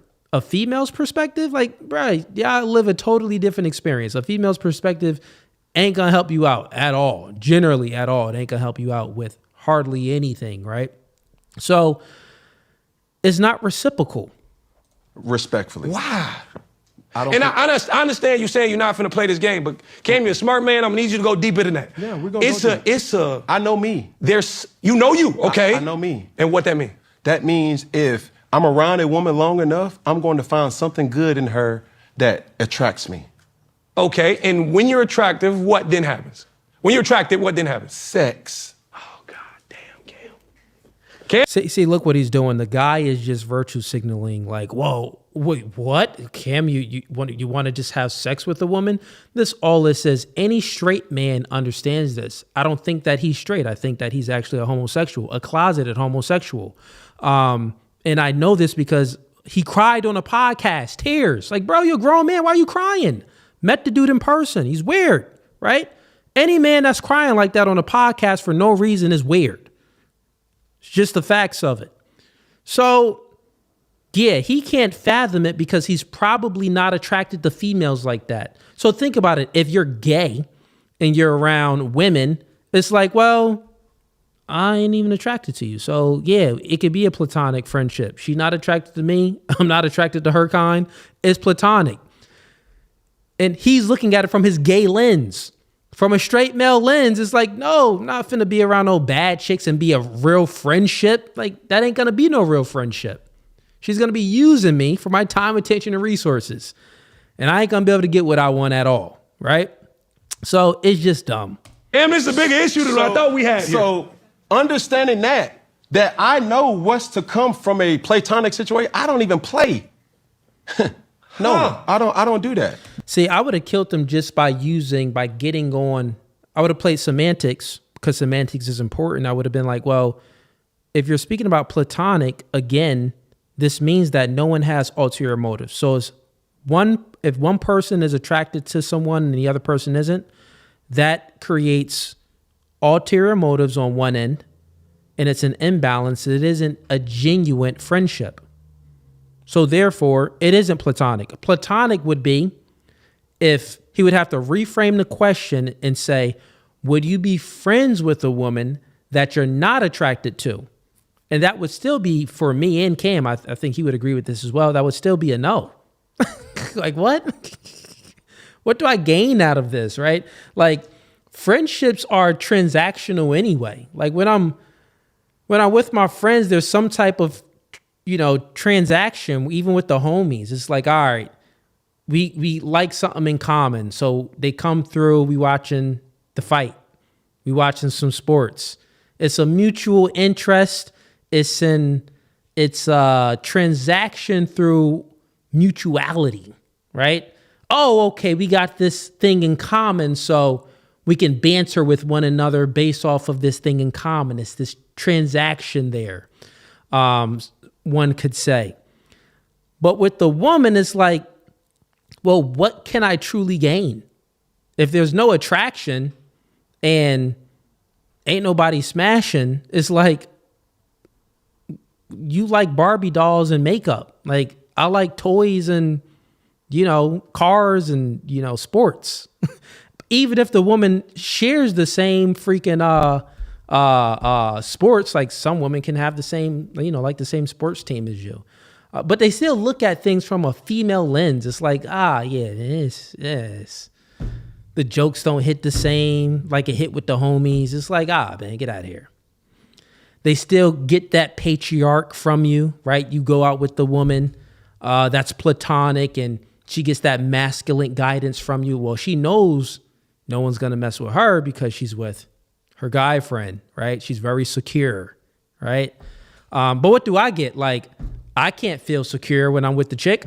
But when I'm with the homies, Now I feel secure. Like someone want to fight me. Listen, you got to go through all of the homies to get to me. You feel what I'm saying? So it's like, it's not the same when it's a female as a friend, even if you're not attracted to that female, right? Baby, you too fine for me. We're not doing that. Interesting. No. So, okay. If I take the word friendship off of the table, do you have platonic relationships in your life that involve women? I just told you, I don't have no attractive woman that I'm cool with that I do not have plans on stabbing. Damn, Cam. This is my camera? Listen, my fellow listeners. Self-control is very important. No. This guy's gay. Self-control is very important. Yet what Cam is speaking about is actually better than self-control. I'm not even going to put myself in a situation where I have to utilize self-control. I'm just not going to be friends with attractive women, right? Like, duh. It's avoiding the situation altogether. But the gay dude is still speaking like, self-control is very, no. You don't even need self-control, gay dude, because you're gay. You're not even attracted to women like that. We're not going to do that. What? Self-control is identifying, I know me. Now, it's very healthy for you to be saying this. We're not going to Cam's spitting right now. Self-control is identifying, I know me. do that. I'm not saying it's not healthy. Yeah. But there's something deeper to this conversation, Cam. Listen. The why is missing. This my camera right here. We got Rico in the comments. Rico, shout outs to Rico Hondo, man. He been on the podcast a few times. Rico said, why would you though? Yeah, like why would you be, give me a reason why. It's simple. Baby, I'm not your friend. Baby, I'm not your buddy. Baby, I'm not the friend zone. I'm the guy that's trying to score and go for two. I'm in the end zone. God! You so used to touchdowns, Cam, now you can't. I'm used to tush push. Now you can't kick no field goals. God. God, we don't kick field goals. We go for it every time. Oh, God. Baby, Cam. if you're going to sit up here and tell me, hey, friend, no, friend. Even my girlfriend know that I don't have no girlfriends. Do you? Facts, Cam, facts. All facts.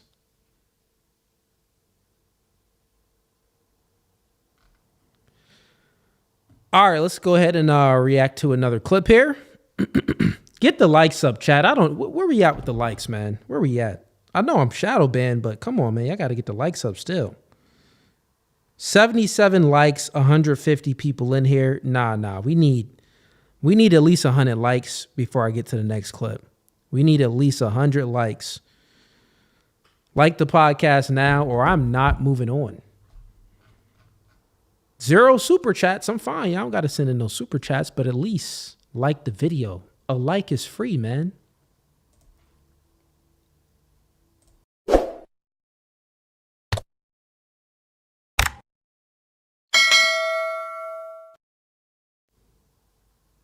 A like is free. It's a freebie. Let's go. Need 200 likes. Then I'll get to the next clip. Currently right now, no people backstage for open panel debate night. But if anyone wants to join the stream, click the first link that's pinned in the YouTube comments. If you're watching live on Facebook right now, which we got tons of people on Facebook watching, come on over to YouTube. And if you want to join the streaming debate tonight, it's going to be the first link that's pinned in the YouTube comments, or click the link that is in the YouTube description. That's going to be the first link to join. All right, let's get these likes up, man. If we don't get 100 likes soon, we're going to end stream early, man. Easy day for me. Easy day for me, right?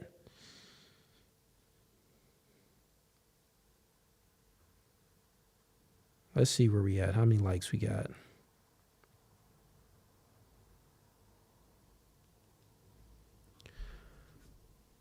All right, we at 101. All right, y'all got the likes up. All right, let's get to the next clip. Y'all supporting. Y'all in here supporting. Or was I at 70-something likes then before? Because that was pretty fast. I don't know. Maybe I misread. You know what? I'm going to get to this next clip, but we need to be at 130 likes. 28 more likes. But let's get to the next clip. 1 second here.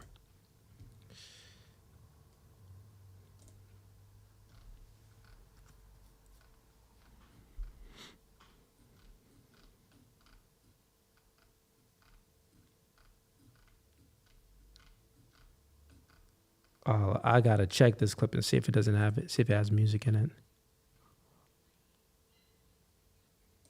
Got music in it. Hold up.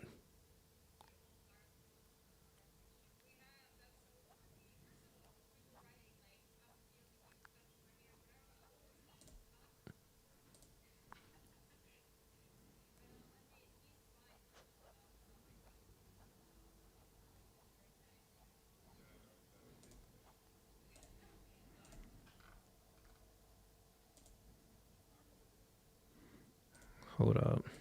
Hold up, Chad. Okay, yeah, this one.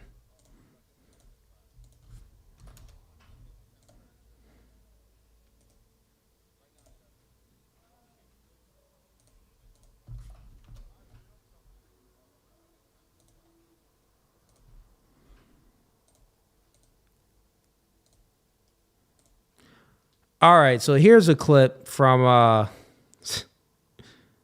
oh man. From Larry Wills. I don't know if anyone knows who Larry Wills is, but he's a let me go ahead and stop this. So everybody knows who Rampage Jackson is. Rampage Jackson, he's been doing his thing on Kick, going live and streaming and stuff like that. So we're gonna go ahead and react to this clip from Rampage.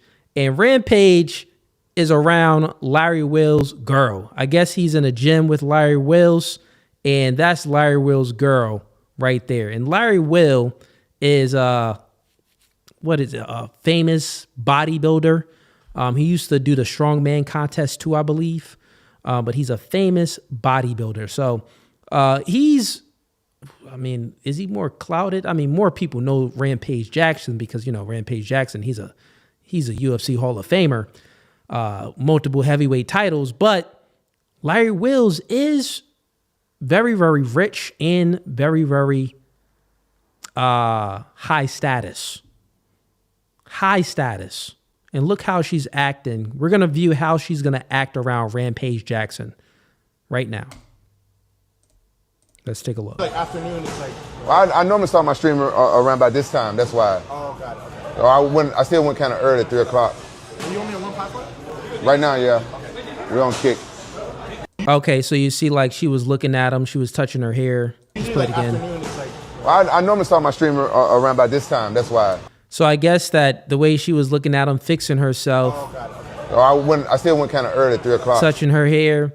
The Kick chatters was going crazy on Larry Wills' comments saying that, yo, your wife was checking out Rampage Jackson, right? So that's that. Now let's get to the reaction. Let's get to another clip of Larry Wills and his wife speaking about it.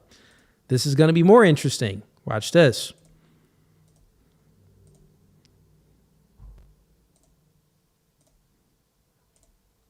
All right, so this is them speaking about it afterwards. Did you see old viral clips from Rampage stream? We have. That's so funny. First of all, people writing like, I'm feeling him touching my hair, whatever. Are you? Huh? Are you? I mean, he's fine, but no, he's not my type. Listen, man, chat. This is a red flag. If you're in a relationship with the woman and she's on camera, like, listen, women need to know how to shut up. Like, if you even find another man attractive, one, you shouldn't be finding another man attractive. Like, every guy should be transparent. They should be invisible to you. But if you do have, because we're all human beings, if you do happen to find, another man appealing, you keep them thoughts to yourself. You don't say it live on camera so the world can see. She just said, well, yeah, he's fine, but he's not my type. That's what girls say when they get into guys. Like, women say that all the time. Oh, yeah, he's fine, but he's not my type. A week later, she's smashing homie. 4 months later, she in a relationship, homie. Well, I thought this was the guy you said that, like, really wasn't your type. But yeah, like, you see what I'm saying? So that's a no-no. For sure not. Mind you, this nigga is cock diesel. He too big though. Like, man, you can't even turn around and wipe yet. Like, he's so big, it's just, it don't even make any sense.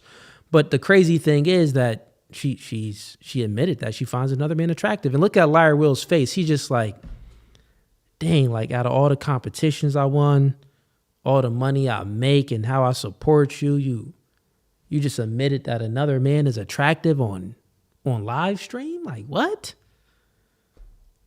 He was very nice. And Yeah, I noticed that. She didn't say. Saying that he was nice.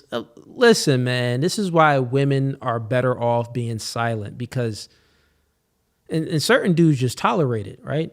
Like, he ain't say nothing too much because he still want to go home. He don't want to have an argument.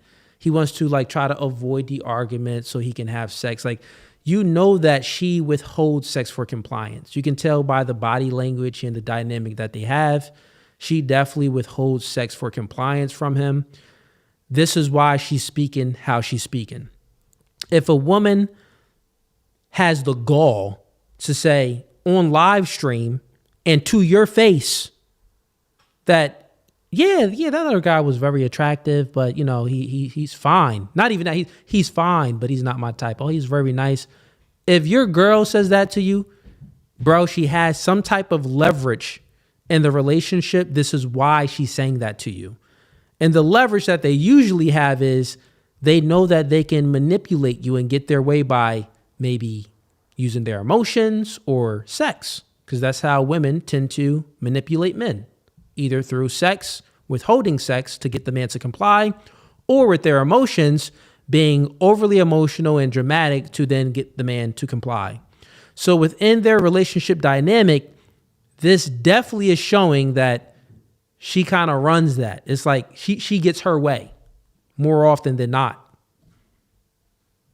Let me see if I can find another clip of this. A few of the chatters sent me some other clips of it.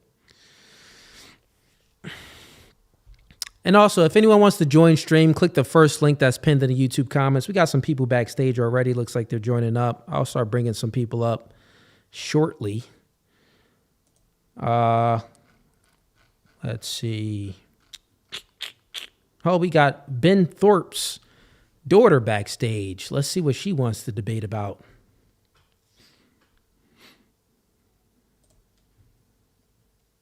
Hello, Cooley. Grace. Hello. Welcome. How are you doing? Welcome to the danger zone, Grace. Welcome back. Now I'm playing with you. What's up, Grace? What you want to debate about? I thought it was interesting what you were saying about men being friends with women. Okay. Because I think that I understand what you're saying, that if it's like one side is unrequited attraction, like sexual attraction, then that's like not a real friendship. But I think it's incredibly important for men to have female friends, because if they don't, I mean, any woman will tell you this. A man with no female input, no females that he trusts, no female friends, is a total mark. Like, that's who a woman goes after for money and power, because he has no women telling him, like, what she's up to. You know what I mean? Okay. And you don't think that a man can get that type of, let's say, information and guidance from a guy friend or his mother or his sister? Well, but yeah, but then he would be friends with his mom or sister. So maybe you don't mean all friends. But a friend with the mom or sister is different than like once again, that video was speaking about, the guy was asking Cam Newton, does he have any girls as friends, like a platonic friendship, attractive women? And Cam said, no, that's different than like a mom as your friend or your sister getting advice. That is so embarrassing. That was a complete accident. I tried to turn my mic settings up and it switched the camera. I have a second laptop here and the screen is pointed down. That's super embarrassing. I apologize. I'm not trying to porn bomb or anything. I'm sorry. That was literally, I went to change the mic settings and it switched. I wasn't trying to fuck with right. you at all. I didn't want to show my Yeah, underwear. I'm really sorry. Listen, don't let that happen again, or you're not ever going to be allowed up on stream. No, Okay. I get it. I would never porn bomb. I've never done that. I don't want people to see my panties. Anyways. All right, cool. So, in regards to the conversation, then what's your point? So my point is that when you said moms and sisters, they're going to be biased though. They're going to be biased and they're going to want you, like they're not like if you bring a girl over to your mom and your sister, they're going to say, "Oh, she's nice. We like her," even if they don't, because they don't want to hurt your feelings. That's what you need female friends for. Can you see what I'm saying? Well, not exactly. Like, why would your mom and sister be biased? Wouldn't you think that your mom and sister would have your best interest for you? Yeah, but they can't. Family can't always say exactly what they think, can they? Right. I mean, my family does it. That's subjective, though. That would be like subjective. Maybe, another family is not really that outspoken. They're a little bit more gun shy and don't really like to speak about those type of private things. But then there's other families where they speak about everything. You know what I'm saying? So that would just be a subjective measure. Well, first of all, your sisters don't like your sister. In terms of your sisters don't really want to know about your sex life. Like, if my brother had a girlfriend and I met her, I would tend to say, even if I didn't really like her, like, "Oh, that's great, and I hope you guys have a good relationship." Like, I'm not gonna be inclined to be super, like critical, and I also don't really want to know a lot about it. You know what I mean? And if he went to my mom's crazy, but like if a boy goes to his mom also, first of all, doesn't want to know much about his sex life, and secondly, is gonna generally be supportive because she wants him to have, get married and have grandkids for her or whatever. You know what I mean? Yeah, well, I'm still not getting your argument on why it's not good for a man to get advice from his mother or sister, but instead get advice from like a girl that's he's friends with. Like, how would you're not really like they're not biased. You're not demonstrating it in an objective way. You're just giving like some examples on how maybe a mother could be biased, but that would just be a subjective metric. That wouldn't be objective. That's not objectively true for all sisters and all mothers. You get what I'm saying? But I would say that when we're speaking about a guy that has a girl as a friend, it's not fully objective either, but generally speaking, most guys that have girls as a platonic friend, they truly get no benefit from it. They get used for a patriarch, the masculine energy. They get used for attention, time, and normally resources as well. But what does the guy get in return? Women don't really reciprocate anything to the man in return when he's giving the masculine energy, the guidance, the protection, the attention. And, women crave attention. I mean, I just don't relate to what you're saying because, like, I had male friends in high school. They weren't attracted to me. I wasn't attracted to them. And you might say, "Oh, they were." No, they had girlfriends and stuff. We just hung out as a group. I don't really, I don't know. We had a good time together. We'd make each other laugh and stuff. I didn't really see them You got as any male friends patriarchs. now? I don't really have any friends now, but I have some people I talk to online, but. You don't have any male friends at all though?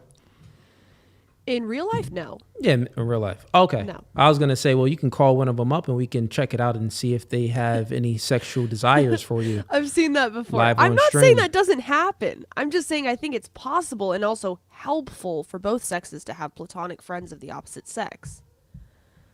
Yeah, my argument is that it's not truly platonic if there's a scenario where the woman is not attracted to the man and the man is not attracted to the woman, then okay, that's on the verge of platonic because there's no ulterior motives.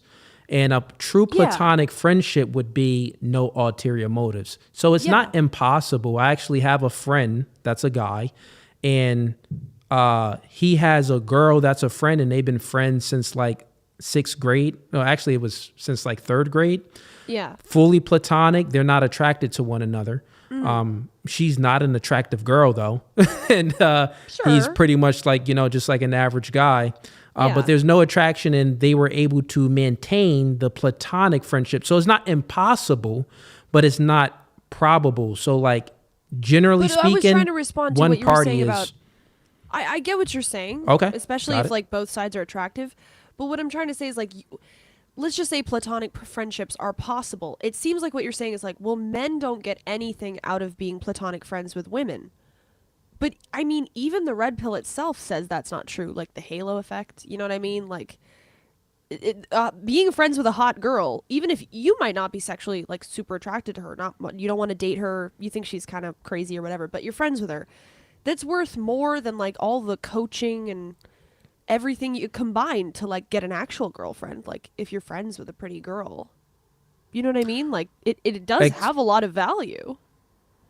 Like in dating, you mean? Like if the guy is Well, just for out- example, in dating, I wouldn't say that's the main reason, but yeah, sure. Like you will get what do you more mean? girls Like who if are a interested in guy, you. okay, Yeah. so if a guy is going out somewhere and he's with his girlfriend, like platonic girlfriend, you're saying that that guy would get more attention from other girls? Well, I mean, generally, if a guy and a girl are together, people assume they're a couple. But like, if you're in a friend group and you're friends with a bunch of girls, but you're not going to date any of them, that will make you more attractive to women. Absolutely, more than if you're just with all your bros. Got you. That's Got you. just one part of it. I think that's true. No, would you agree?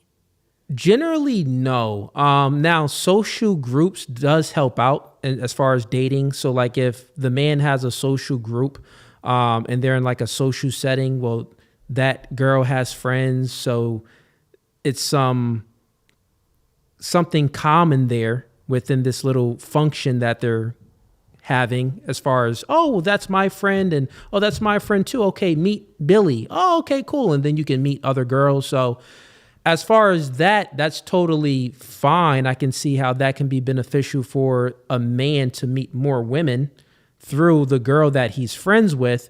But meeting them does not mean that those girls are attracted to him.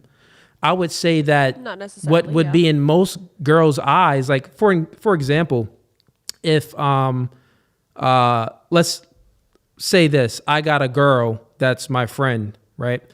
And maybe we're out at this function and some other girls around, you got some friends and stuff, and I'm trying to holler at you. What's going to go in your mind subconsciously, you're going to be like, well, if he's so special, then why doesn't she date him? And that's what goes on in most girls' minds. That's what truly happens in a lot of girls' minds. I do a podcast and I sit around them, and girls even tell me this. Well, like if he's such a catch and like you're his friend, well, why don't you just date him? Do you get what I'm saying? But Girls maybe she's view it just like not that. sexually attracted to you. Well, that's Maybe what I'm she's just not saying. interested, or maybe you're Girls, not interested in her. So here's the thing: when we're speaking about pre-selection and dating, pre-selection works when girls are attracted to a guy, and women can sense when another woman is attracted to the guy that's in question. Oh, I know that girl likes him. They just have this sixth sense. And that is what makes the guy attractive, because those other girls are attracted to the guy. But if there's a guy and he has girlfriends, but none of those girlfriends are attracted to him, those girls are going to be looking at him like, well, he must not be a catch if those other girls don't want you, so why would I want you? Make sense? I get what you're saying. I just think that overall, being social and having friends is a plus in the dating scene. And if you're friends with hot women, but you don't, personally want to date them, that's even more of a plus. Like, so there's no way in which that doesn't. Well, no, you gotta. Well, no, it's really. You would say if you're friends with a group of guys and you're all good looking, that benefits you, right? Well, like if you're in a group to of answer, ugly guys versus good looking guys, it's better to be with the good looking group, right? Well, no, not exactly. If you're in a group of friends and you're the most attractive guy, then you're gonna get all of the attention as a guy. So it doesn't necessarily work out to the benefit to be in a group of all attractive guys, because that's just more competition for the attractive guys. They're in competition with one another. If you're in a group, if you're the tallest one and the other one are short, then it works out for the taller one or for the more attractive one. No, so it doesn't wait, hold on, that's not necessarily true. compare. That's what I'm not saying true is because this. That's like the hot girl with the fat girl who makes her look hotter. It's like, well, why aren't you with a bunch of girls who are your equal? You know what I mean? If you're a hot guy hanging out with a bunch of ugly guys, it's like, what's wrong with you? Why do you have low self-esteem? That's what I would say.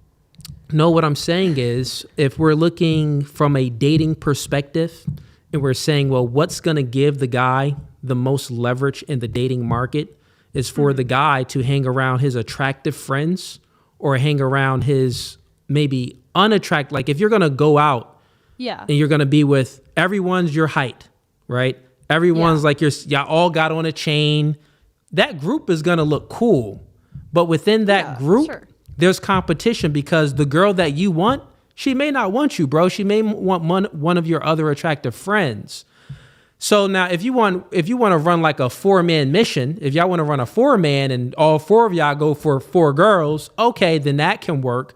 But if it's more like you're just trying to look for something and get a girl yourself, no, it would probably work in your benefit to go out with guys that's not as attractive. And guys even know this. Like when guys hang around me, oh man, I don't want to go out with Cooley. He got status. He's 6'4". He put on some shoes. He's 6'5". Man, you too tall, you got status, nigga, you stay home, right? So even my friends is like, and I don't even go out that much. My friends is like, yeah, they make jokes. It's guy jokes. It's not like serious, but they know deep down inside is like, well, if Cooley is around, then less chicks that's going to be on me. They're going to be more looking at that guy. So it doesn't truly correlate to what you're saying. That's true. And guys know this. But all the fellas in the chat, y'all know. If y'all want to go out, don't go out with the Chad. Look, Chad, you stay home, bro. You got abs. Let's go out with Nick and Kyle, right? I have a better Chad's chance. Only gonna get one girl. Like what I'm trying to say. No, is Chad is getting all the girls. All the chicks gonna want Chad. Attention, but they're not all gonna end up with him. Well, if he want to get all the numbers, the Chad would have the highest probability of getting more numbers. That's just how it works. But let's get back to the topic of what we're speaking about. Yeah. The platonic friendship, right? So you agree with me that men and women can be platonic friends. They could both be attractive. They just don't find each other attractive. That happens.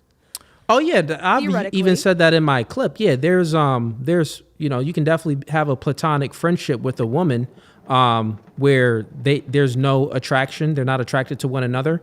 But even in that instance, I still wouldn't recommend it because the man truly doesn't benefit from it. I would take the Michael Sartain route, right? So the Michael Sartain route is this. Michael Sartain, what he does is he has girls as friends, but the way that he has these girls as friends, they're basically like guy friends. He treats these girls just how he treats the guys. Like it has to be some type of transaction, meaning that they're doing business with him. So he's getting some type of benefit out of it. He's walking around with them. So he's utilizing them for business purposes because, Michael Sartain is with Dan Blazarian. He's doing multiple things. And then he also uses these women for his own personal business.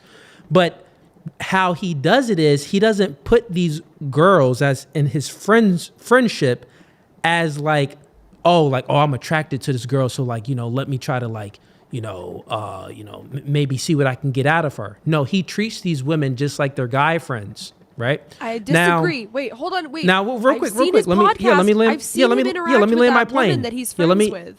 Yeah, let me land my plane. He right? treats her like a girl, but okay, go ahead. No, let me land my plane. What I'm saying is, I'm not saying that he doesn't treat her like a girl, but the relationship dynamic is he treats the girl like the homie. He doesn't treat the girl like a girl that he wants to smash. He treats the girl just like he would treat the guys, meaning that he's not giving out any extra benefits. He's not paying for anything for the girl. She got to pay for her own. He's not giving her this masculine guidance or energy. She got to get that on her own. You get what I'm saying? So he's not giving anything other than this exchange of maybe business.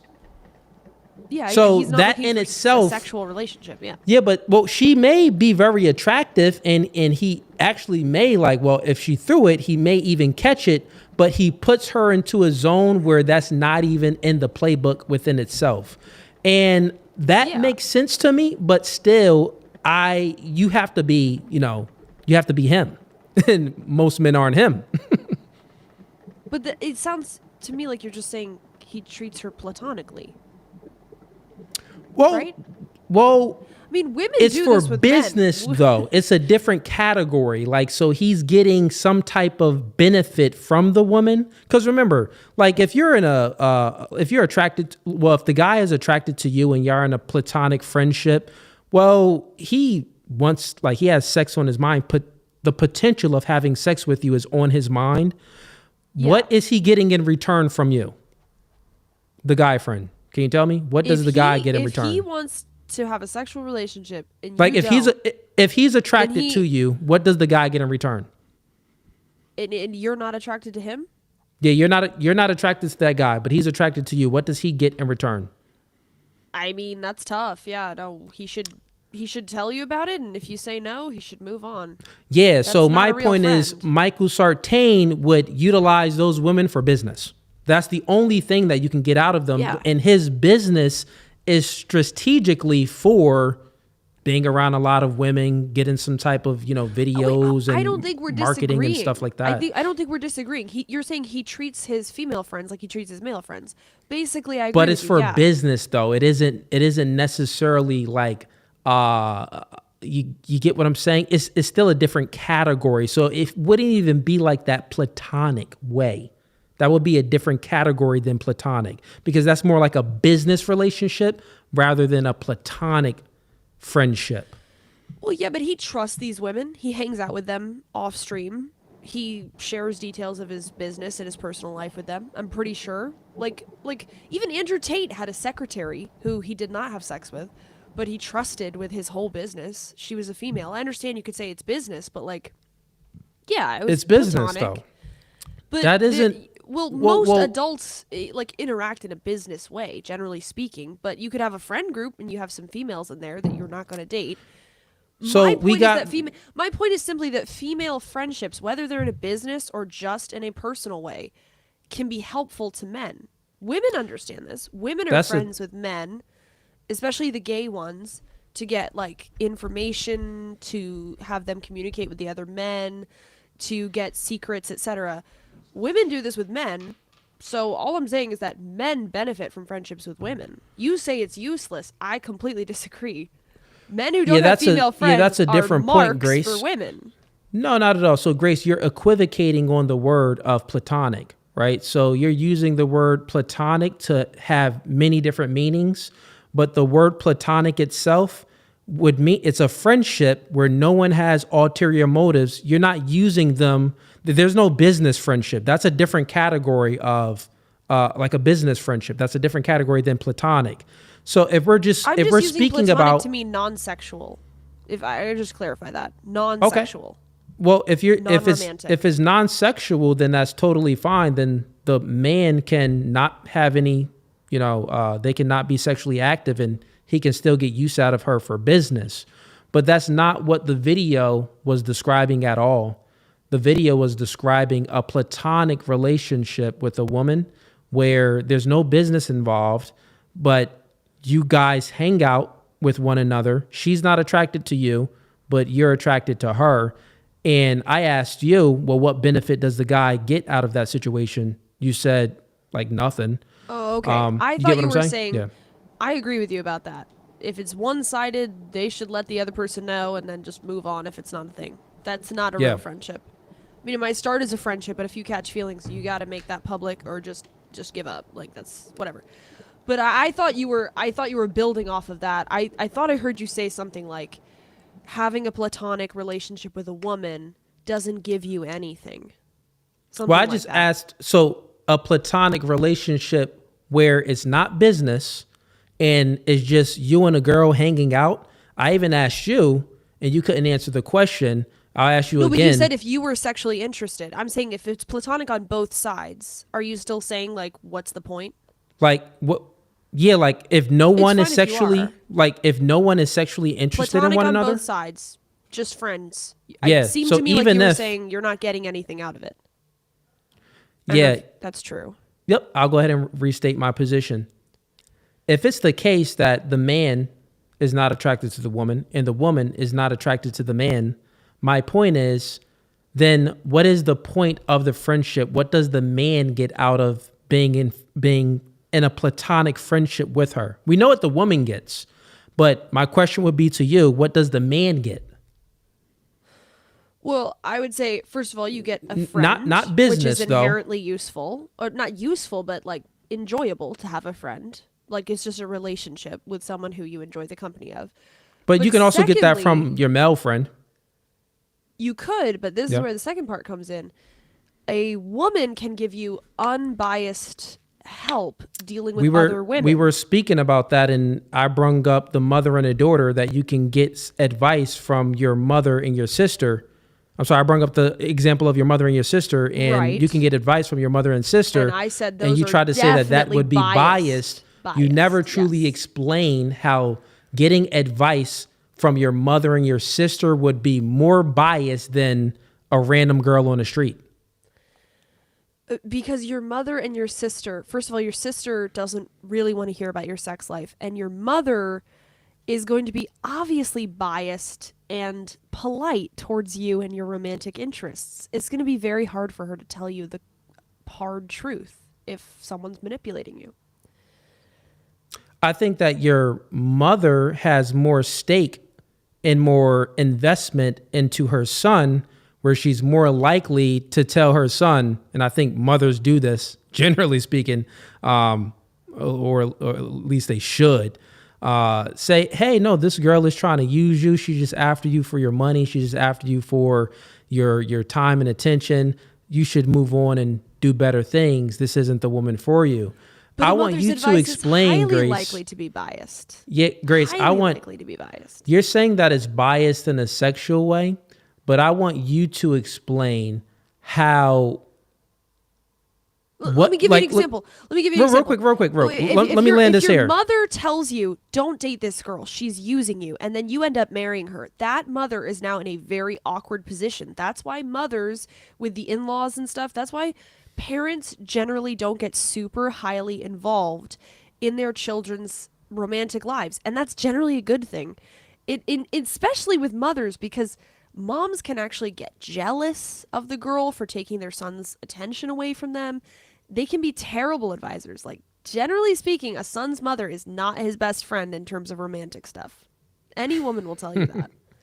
Okay, Grace. So once again, That's true. Your position, just to state it back, because you're not giving any good reason or in any good argument.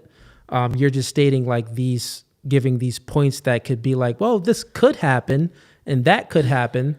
But what I'm stating here is, if a man is if a man has a girlfriend, that's his platonic friend, there's no sexual attraction that they have for one another. Either way, yeah. I'm asking you, what benefit does that man get out of that friendship that he can't get from being friends with one of his guys and also getting advice from his mom or his sister? Like, is this girl going to give him anything better than what he can already get out of guy friends or his mother and sister relationship? Yeah, he's going to get he's going to know how girls think because she's going to share with him how girls think, so he can deal the with mom women and better. the mom and the sister knows how girls think, so they can give him that same advice. So what do you mean? Yeah, but you can't tell your mom and your sister your personal dating stuff. You don't want to tell them that. And not only that, Grace, girls don't That's even what know friends how. are for. Well, no, women don't even know how women think when it comes to dating. So if it's the case that the guy wants to get dating advice, he doesn't go to a fish. He doesn't ask a fish how to catch a fish. He goes to the fisherman. So it wouldn't even be in the man's best interest to go to his mom or his sister or to another girl. It would be in his man's best interest to go to one of his guy friends You ask a No, fisherman. that's not Listen, true. Grace, Not necessarily. Grace, you ask a fisherman how to catch a fish. You do not ask the fish. The girlfriend, the mom, and the sister are all fish, so they can't really give you any advice. This is why women's dating podcasts, they flake. They go guys get downhill. hoodwinked by girls all the time. Like guys get like tricked by women all the time. Like that's what that red pill happens. guys teach guys not to do. Well, so those are the best way to figure out like if you're like really want to be pragmatic about it would be to Grace, say, this hey, podcast space female would friend, this is what my girlfriend or this is what this girl I'm interested in is doing. What do you think is going on? Grace, she's if that's gonna the tell you if case, she likes you. She's gonna tell you what's really going on. Grace, if that's the case, then there would be a female podcast space, right? Using these red pill talking points, or using their womanly talking points and giving men advice, and it will be very big. There But is these a girl female, like that. There's a YouTuber named Courtney Ryan. She has like 500K subscribers.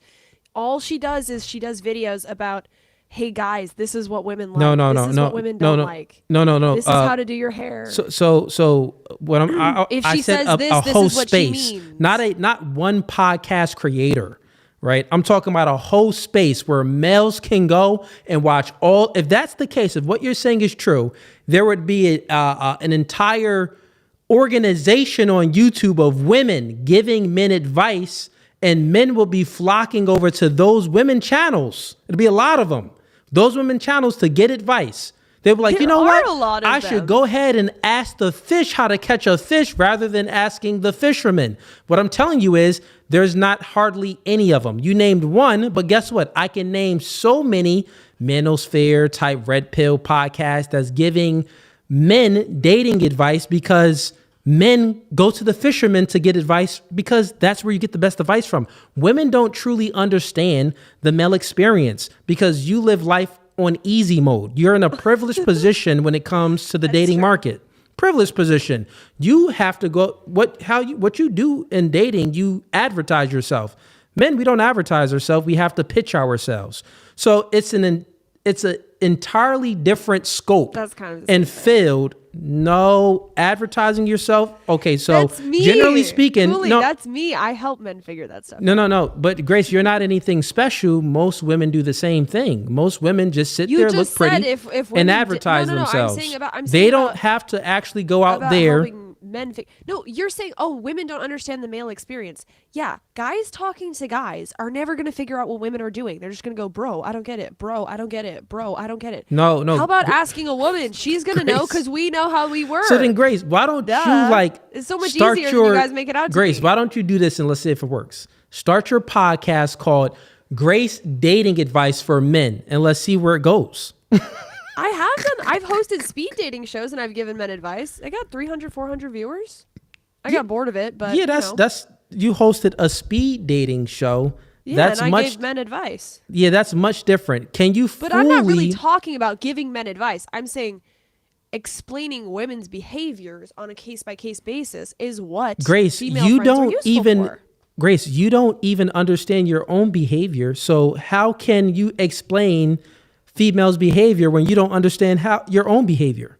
Do you understand why certain men arouse you and then other guys that you're just attracted to? Do you understand that? Yeah, I think so. Yeah. You think you understand the difference of arousal and attraction? Yeah. Okay. And I think if I did do that, within it would be successful. Within yourself, you understand the differences of arousal and attraction. Can you explain? Being horny versus like purely No, horny versus a man, romantically a man that you would find attractive. Have you ever been around a man that you found attractive, but for some reason he didn't arouse you? Like you thought that he would arouse you, but for some reason, like it didn't click there. Like he was very attractive, but he didn't arouse you. You mean physically attractive? He was physically attractive, but he just didn't arouse you. Yeah. Do you understand that? I'm experiencing that right now. Just kidding. Just kidding. Just You know, Grace, explain it to me. I have. Of course I have. Okay, Every now girl has it, yeah. I know that you've experienced that, but can you explain why you experienced that? Because his personality was weird or something, or he had some kind of character flaw that was unattractive. That's very vague, So- Grace. Can you tell me specifically what made you unaroused by the guy? Well, there was a guy that I met online, and he was good looking on camera, and then I met him in person, and He was like a catfish. Yeah, that doesn't count. okay, well, yeah, I mean, he was short, but it was more than just being short. He was super, super awkward and great, like weird, gay. So essentially what I'm trying to illustrate to you here is that you live life on easy mode. There's no burden of performance on you to be attractive to men. You are born and men are attractive to you. Men, we live a different life. We have to actually go out there and work for our sexual value. You're born with your sexual value. Men, we work for our sexual value. So you can't teach a man how to work for his sexual value because you're born with it. That's one thing. The other thing is you don't even understand yourself. You don't know the difference of why the specific reason for each man that you were attracted to, but for some reason you weren't aroused by him. Guess what? I can tell you. We would have to go through the specifics of the situation, but I can break it down to you. And each guy, if you give me the scenario, I can tell you, well, this is why you weren't aroused to him, because from your biological nature, guess what? It was this that didn't make you aroused by him. You were still attracted to him, but that just didn't arouse you. So yeah, you probably could. But the I'm thing talking is, about women manipulating men. Like, for example, if you had a female, wait, let me just say this. If you had a female friend who you trusted, okay, that thing I did with my camera, which was totally an accident, she would tell you that was innocent. But a guy might be like, I don't know what she's trying to do, right? That's a very silly, easy example of how, like, a female friend can help you figure out what other women are doing, whereas a guy is going to be just as clueless as you. You guys don't know what we're doing half the time. No. Right? Isn't that the I whole know what point you're of the doing red the whole pill? time. No. Listen. The whole point of We the know red what pill, you're doing you're the not going to entire gaslight me time. about this. The whole point of the red pill is guys saying, guys, these women are hoodwinking us. We have to get together and teach other men how to not get tricked by women. Isn't it? No, Grace. What Yes, are you? it is. Wait, what, Grace? These women are taking our money and our kids, and like I'm sympathetic. No, but, it's isn't that kind of the whole thing? In simple terms, it's pointing out the differences of male and female intersexual dynamics, and in speaking from a biological perspective that men and women are different. The things that women are attracted to, men aren't attracted to those same things. And I think that in a world of indoctrination of feminism, men tend to think that they are equal to women. So they think that, well, if, women are attracted to they wear this perfume and they like the way it smells. So you know what? I'm actually going to go ahead and take this perfume and spray it on myself. And then they think that that would work, but that actually doesn't work. That's just as an example, right? So what I'm illustrating here is you don't ask a fish how to catch another fish, Grace. You ask the fisherman. So Yeah, 'cause if we fish go don't back to the talk.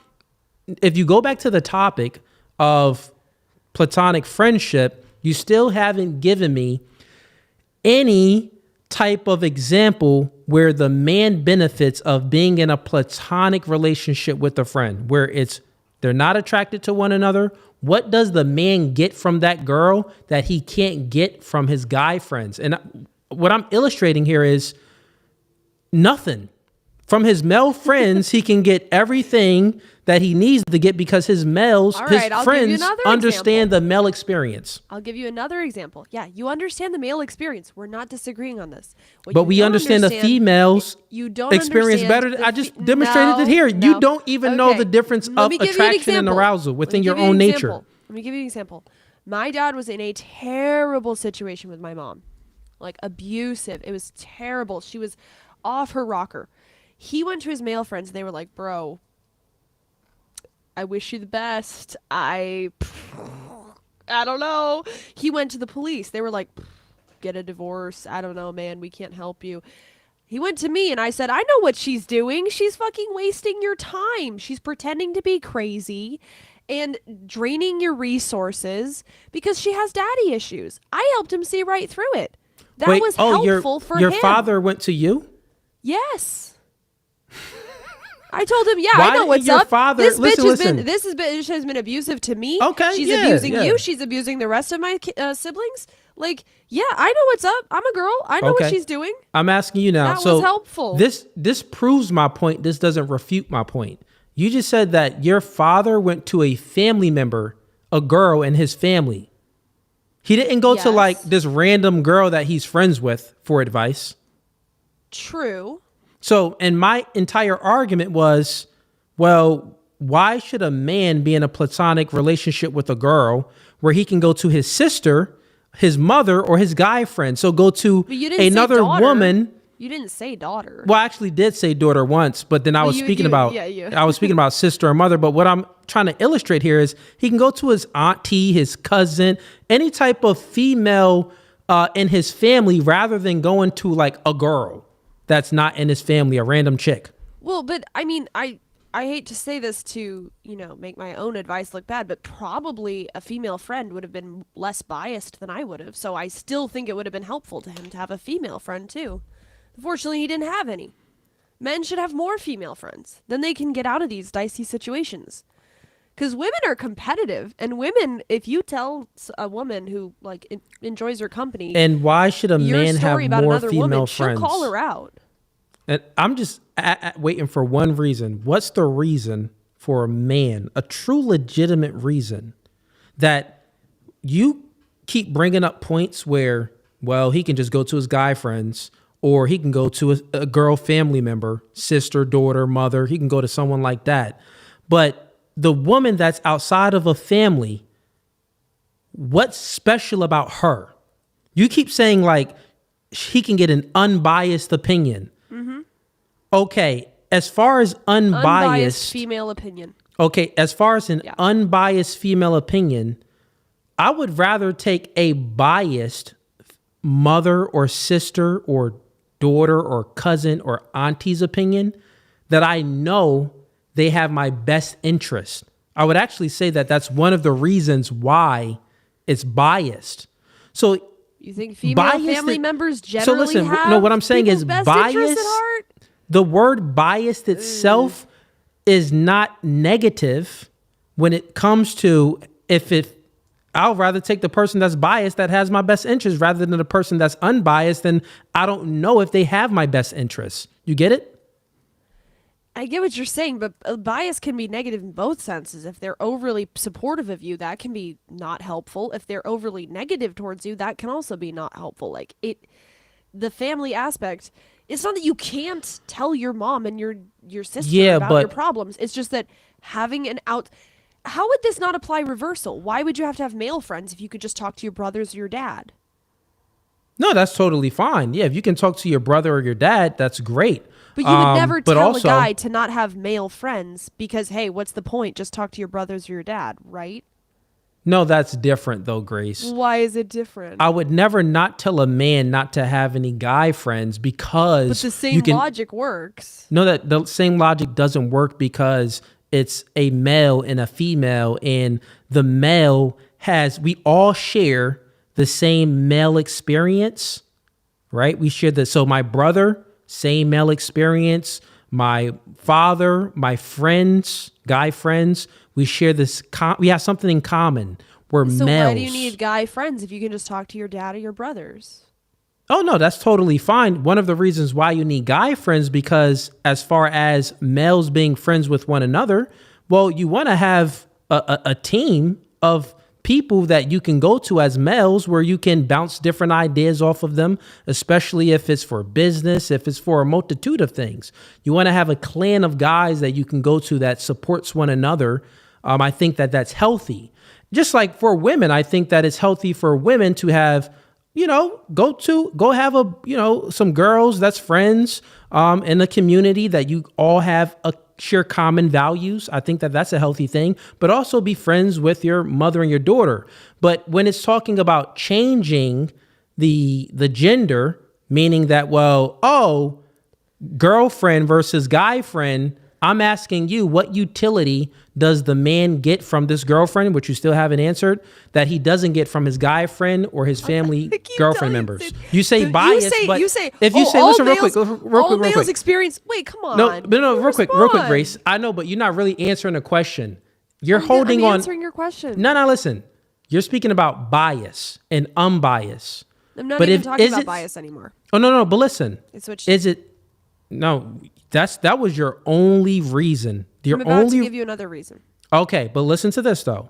So far, the only reason you gave me is that, well, the girlfriend, she would be unbiased, and the mother, the daughter, or the sister would be biased. My argument to refute that was, it doesn't matter which one is biased or unbiased. It matters who has your best interests. And I think that the mother, the daughter, the sister, the girl in your family would have your best interests at heart rather than a random chick that you don't really know. Make sense? Okay. I so do get that's that. the defeater. And I'm not saying you can't talk to your mom or your sister about your problems and get their opinions. I'm not saying don't. I'm asking you, but what can the other girl...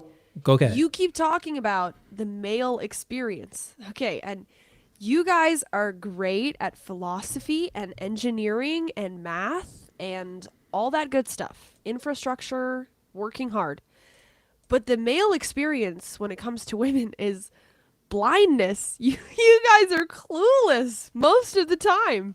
And you and all your buddies can get together and talk about women. You're not going to get anywhere. Women are cunning. We may not be Give me an example. Inclined, you're but we are saying cunning. Things, but you're not giving me an example. Eve, the first sinner, convinced Adam to bite the apple, right? Okay, so women are cunning. Adam and Eve.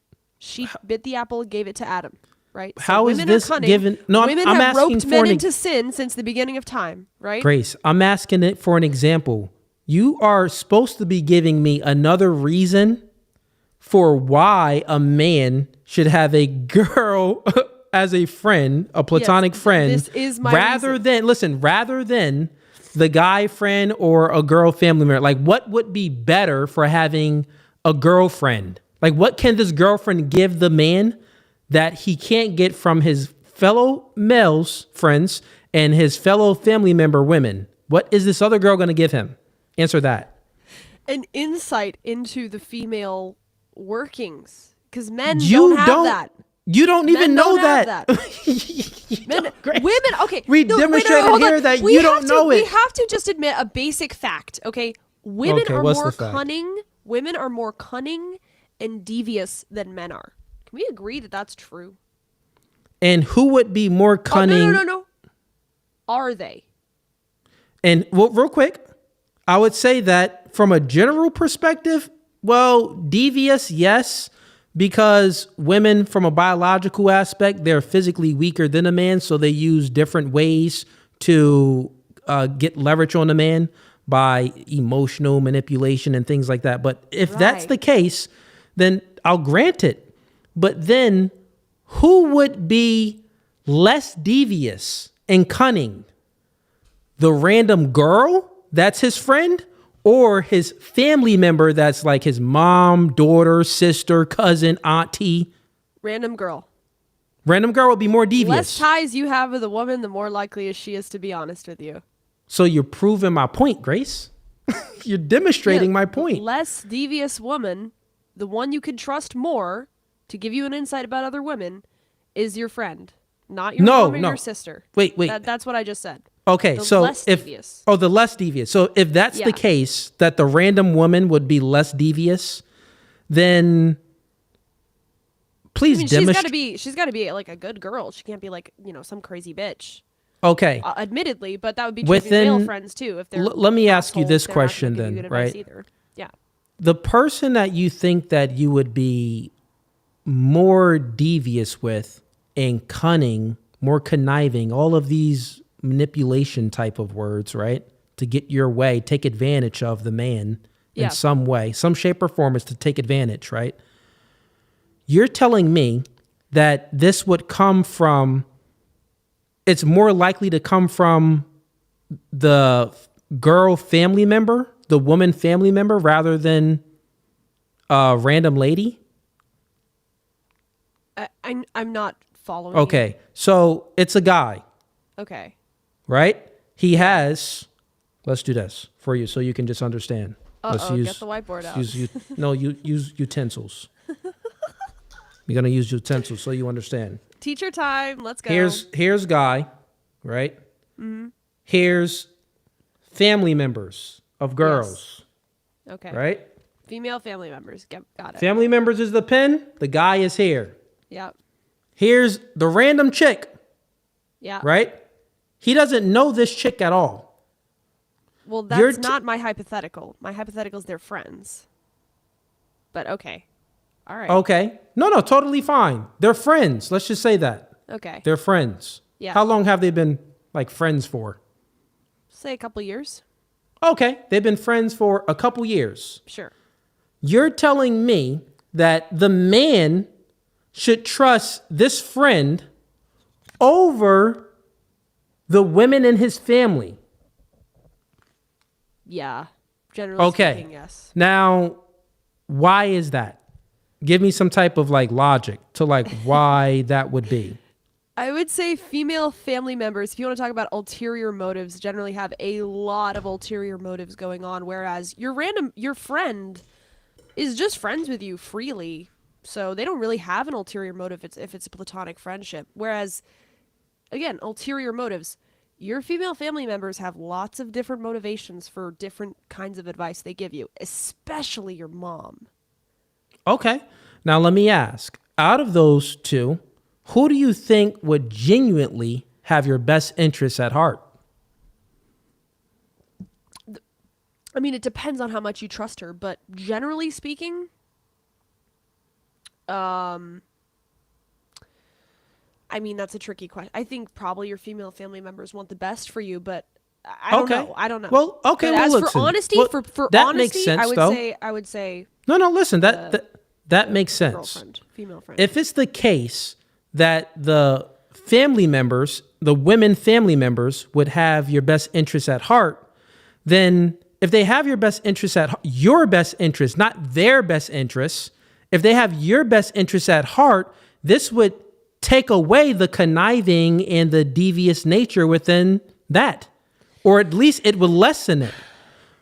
You're making it an either Grace. or. You always turn it into an either or. That's the I'm saying defeater. both sides. You can take input from both sides. But anyone can have ulterior motives in the idea that, yeah, I'll have guy friends. I'm asking but who's more the idea likely that to I'll have ulterior male motives. Friends, the idea for a grown man to say, or a grown woman to say, I'll have male friends, but no female friends, is ludicrous. Obviously, both sides can give you helpful input on your issues and the situations that you're in. So once Because again, there's two my sexes.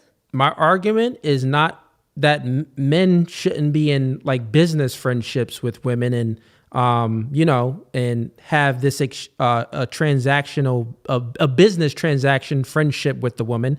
That's totally fine. We're speaking about something very specific where there's no attraction towards one another. It's a man and a woman. There's no business between them. It's just a friendship. Within this friendship dynamic, my question to you is very simple, which you really can't answer. I keep defeating them. What benefit does this man get out of this girl as a friend that he can't get from his guy friends or the woman in his family? I mean, Zero. I'm gonna Grace. keep saying an unbunbiased female opinion, but you already admitted you already admitted that who would have your best interests at heart? The family member. So therefore, even if it's biased, they still have your best interests at heart. Then you went to, well, who would be more devious and conniving? Well, the person that would be less devious and conniving would be the person that has your best interests at heart, which would be the woman family member. So I defeated both of your points. Let me ask you a flip side question. Is there a situation where a female should trust a non-family member male friend more than she should trust her male relatives like her dad or her brother? A female trust a family member male versus just the male friend she has. Just the male friend. And you're asking me, versus her is dad there, or her brother? generally speaking, her dad or her brother? No, but I'm saying, could it be there possible? be a Could situation? he be useful to her as a male friend? Platonic. We're talking platonic. Oh yeah, well yeah, you could. The male can get. The woman can get utility of having. So the thing is this. In My terms argument. of advice. Yeah. My argument is very simple, Grace. Men don't get any benefit out of being in a platonic friendship with a woman that he can't get from his guy friends or a woman in his family. But the woman, on the other hand, the other side of this argument is, well, the woman, she does get a lot of benefit out of having a male as a friend that's platonic, meaning she doesn't have any sexual interest. He doesn't have any sexual interest. She can still get many things: time, attention, resources. She can get a patriarch. She can get the male advice. And the male advice, generally speaking, is better than the female advice, is because women tend to live life on easy mode. Like, you get things handed to you. Wait a second. I don't know what you're talking about with patriarch. But you're A saying patriarch. male advice. Well, why shouldn't she just take male advice from her dad and her brothers? Why would No, she I'm need saying a that male she friend? can. Why would well, why would that be useful to her? What I'm saying is the same utility. What can she get from a platonic male friend that she can't get from her dad and her brother? I already told. Well, for the girl, it would be she would get the same thing. One of the other things that she can get is a guarantee. Why have a male platonic friend if you're a female?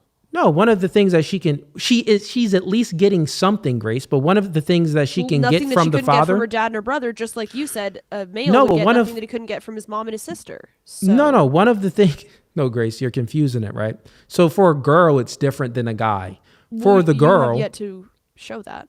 I just demonstrated it already, right? But You I'll said say they it. can get I'll speak attention slowly. and time. You could get that from your dad and your brothers. Advice, you can get that from your dad and your I brothers. didn't say What that does a it was male friend anything- have to offer? No, Grace, I didn't say that it was anything different, right?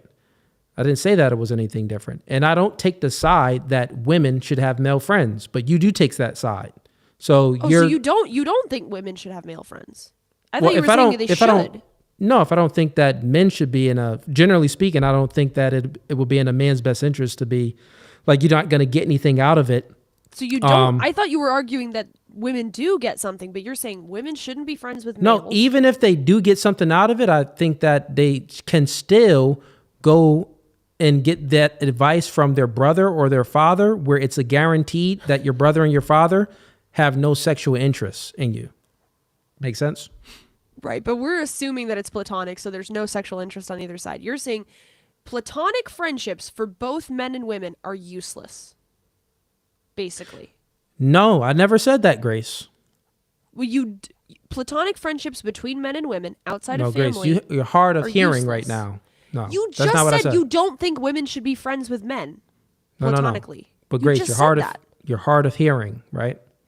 For the man, let's stick with the man so you understand that. I'm going to go to the woman. I'm going to sum it up, and it's going to be quick and concise. Mm-hmm. For the man, there's no reason to have a woman as a platonic friend, because what can this woman give you that your guy friend can't give you, or the woman in your family can give you, right? Okay. That's that. I disagree, but okay. Go ahead. But we went through that, right? Okay. Now, as far as a woman, it's the same thing, but we're just focusing on the woman. Mm. The woman actually does get things from the male friend, but it's going to be the same thing that she can get from the father and the her brother. Uh-huh. I still wouldn't recommend it, though, because you should trust your family more than just a random male. Even if it's still a guarantee that he doesn't have any sexual interests, it's just like, well, who would have your best interests at heart? The person that would have your best interests at heart would be your father or your brother, not the random dude. Or if he's not random, let's say y'all been friends for like a few years. Your family would still have your best interests at heart than a friend. Generally speaking, I think that's most people life experience. Your family, now there are scenarios out there where you got a crappy family and your family doesn't have your best interests at heart. But generally speaking, your family does have your best interests at heart, right? This largely depends, but Okay, sure. fair enough. So, according to you, I don't think you really mean this, to be honest, but you're saying I don't see No, the I benefit. really mean it. I don't see the benefit for men to have female platonic friends or for females to have male platonic friends. At the end of the day, what are they going to get from those people that they couldn't get from their family members of the opposite sex who care about them more than that random friend? Right? Yes. But the caveat is this. Here's the caveat. The caveat is the woman is going to be different on a woman's end having a guy friend because she can still get certain things out of the male. Like she can fully get this male experience from the friend. And she can also get time. She can get like sexual attention. Or if it's fully platonic, she can still get this attention that's different than your brother or your father. And we know women crave attention outside of the attention that they get from their family, right? So that's going to be that. That's what she's going to get, which men don't give a freak about getting attention from a girl if the girl doesn't have intentions of having sex with her, having sex with him. So it's just different. So on one end, the woman, she still gets more than the guy. So it's not reciprocal. So there's no benefit. Make sense? I think that is an antisocial mentality that I don't think you really believe in. Like, friendship sucks. If it's not with the bros. No one said I never had a girl as a friend. You've never had a girl as a friend? Not even like in school? You just had like a female friend? I've never, ever in my life had a girl as a friend. Never in my life. Is your wife your friend? What? That's this girl conflating things. I'm not saying it's platonic, but is your wife your friend? I mean, yeah, you guys are friends, right? Yeah, you're conflating. Well, nah, it's a dictatorship. It's more like, woman, do this. Oh, please. Yeah. Okay. You guys I'm a benevolent dictator. But Grace. You guys are friends. That's what marriage is. Friends who have sex. Okay. So yeah, that's different. You're conflating. You're equivocating on the word now, Grace. You're making the word mean multiple different things. Okay. But listen. I don't think, I mean, maybe if you've never had a female friend, you don't know that it could be useful. You know, I think generally people should be friends with each other, but no, in most cases, Grace, what I'm trying to tell you is when most cases where the interaction of male and female, when they start interacting, the man in most cases, he would be attracted to the woman. So that's going to be most scenarios. That's going to be most scenarios.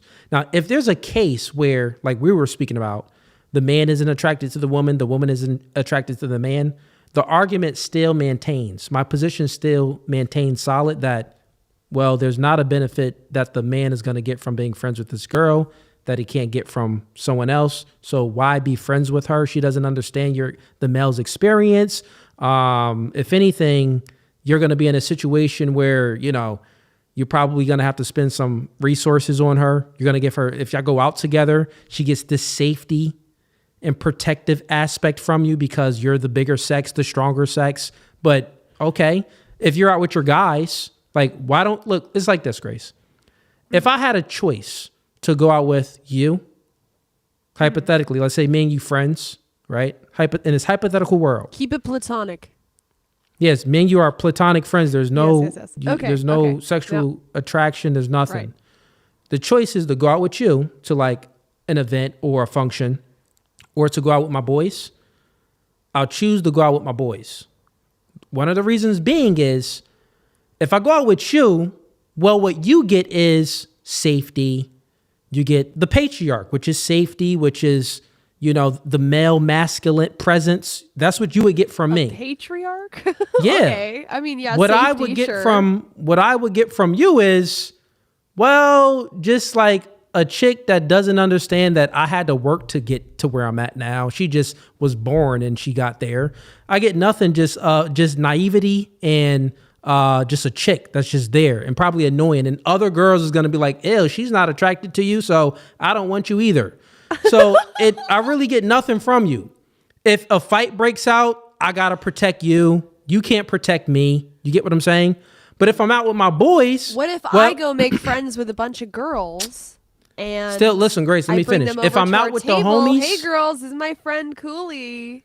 yeah, them girls gonna That be like, happens all the them girls time. gonna look at me as a weirdo. Like, your own friend isn't attracted to you, nigga, so I'm not attracted to you. You're gay. That's how they look at guys like that. You're gay. I think you've been listening to too many men. No, no, Men no. are I in am a competition no. I with no. I each am a other. male. Women I am don't a think male. of it like that. No, what I'm saying is, They're not going to women say, look "Oh, at. she's not dating him. He must be gross." They're just going to go, "Okay, well, whatever." No, Grace, do you know what pre-selection is? Really quick, we explained this before, You protect us Grace. physically, but we protect you in a lot of different ways because if a woman's got your back, then other women can't accuse you of stuff. That is true. No, what you talking about? Look at Andrew Tate. Women had his back, and women still lied on his name and accused him of stuff. Yeah, but he had way more protection because a bunch of those women said he didn't do anything wrong. Right? Totally fine. So totally women fine. can But guess protect what? men. But guess what? You know the difference is? Those women wasn't his friends. Every girl that stood up for Andrew Tate was smashing. He was sexually active with those girls. So you're proving my point. Glenn Lawrence. You is get no backstage. utility. I'm not trying to take. By the way, if you're gonna have a panel, I'm happy to stay. But I'm not. No, trying no, to yeah, take you're up all fine. the No, one-on-one no, time. you're good. You can stay. We got some people up. They may want to debate with you. I'm not sure, but I'll put you backstage for a second. Let me get some of these other folks up. Welcome to No Fugazee Podcast. What's going on, man? You here to debate, or are you just watching? Okay, never mind. He's in his truck driving. You just listening. Okay, I appreciate that, man. Dude, just listening. Okay, if anyone wants to join Open Panel Debate Night, click the link. It's going to be the first link in the YouTube description, and I'll bring you right on up. Hey, what's going on, Glenn? What's going on, Cooley? How you doing, man? Hey, not much, man. You had something for Grace? Well, yeah, I think there's more nuance to this, like this question or this topic, because I get. You want me to bring her up for you, or you wanted to speak with me? Oh, both of you guys. It's fine. Either way. Doesn't matter. Okay. Because there is Sure, there is truth to what you're saying.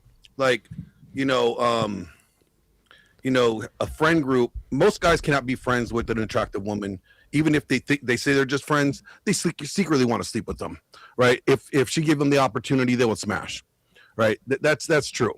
But there are benefits that guys can have from having a female friend group, especially if they're single, like Mike does it with his social circle game. I spoke about that. Yeah. Yeah.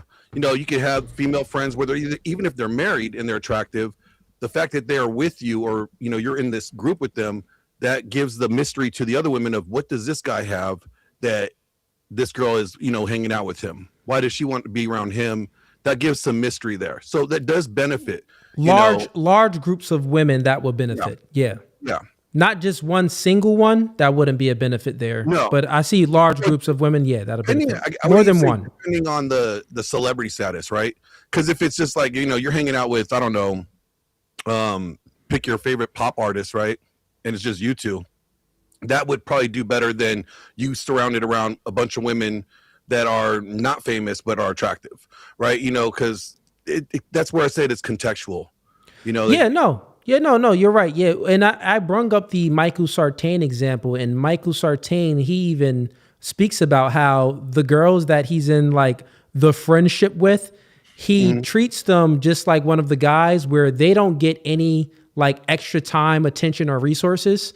He just treats them like the homie, and he utilizes them for his business. So that's what it's. And so, again, it's but outside of that, though, it's like I can't think of another benefit that a man can get from a woman if he's not using her for business.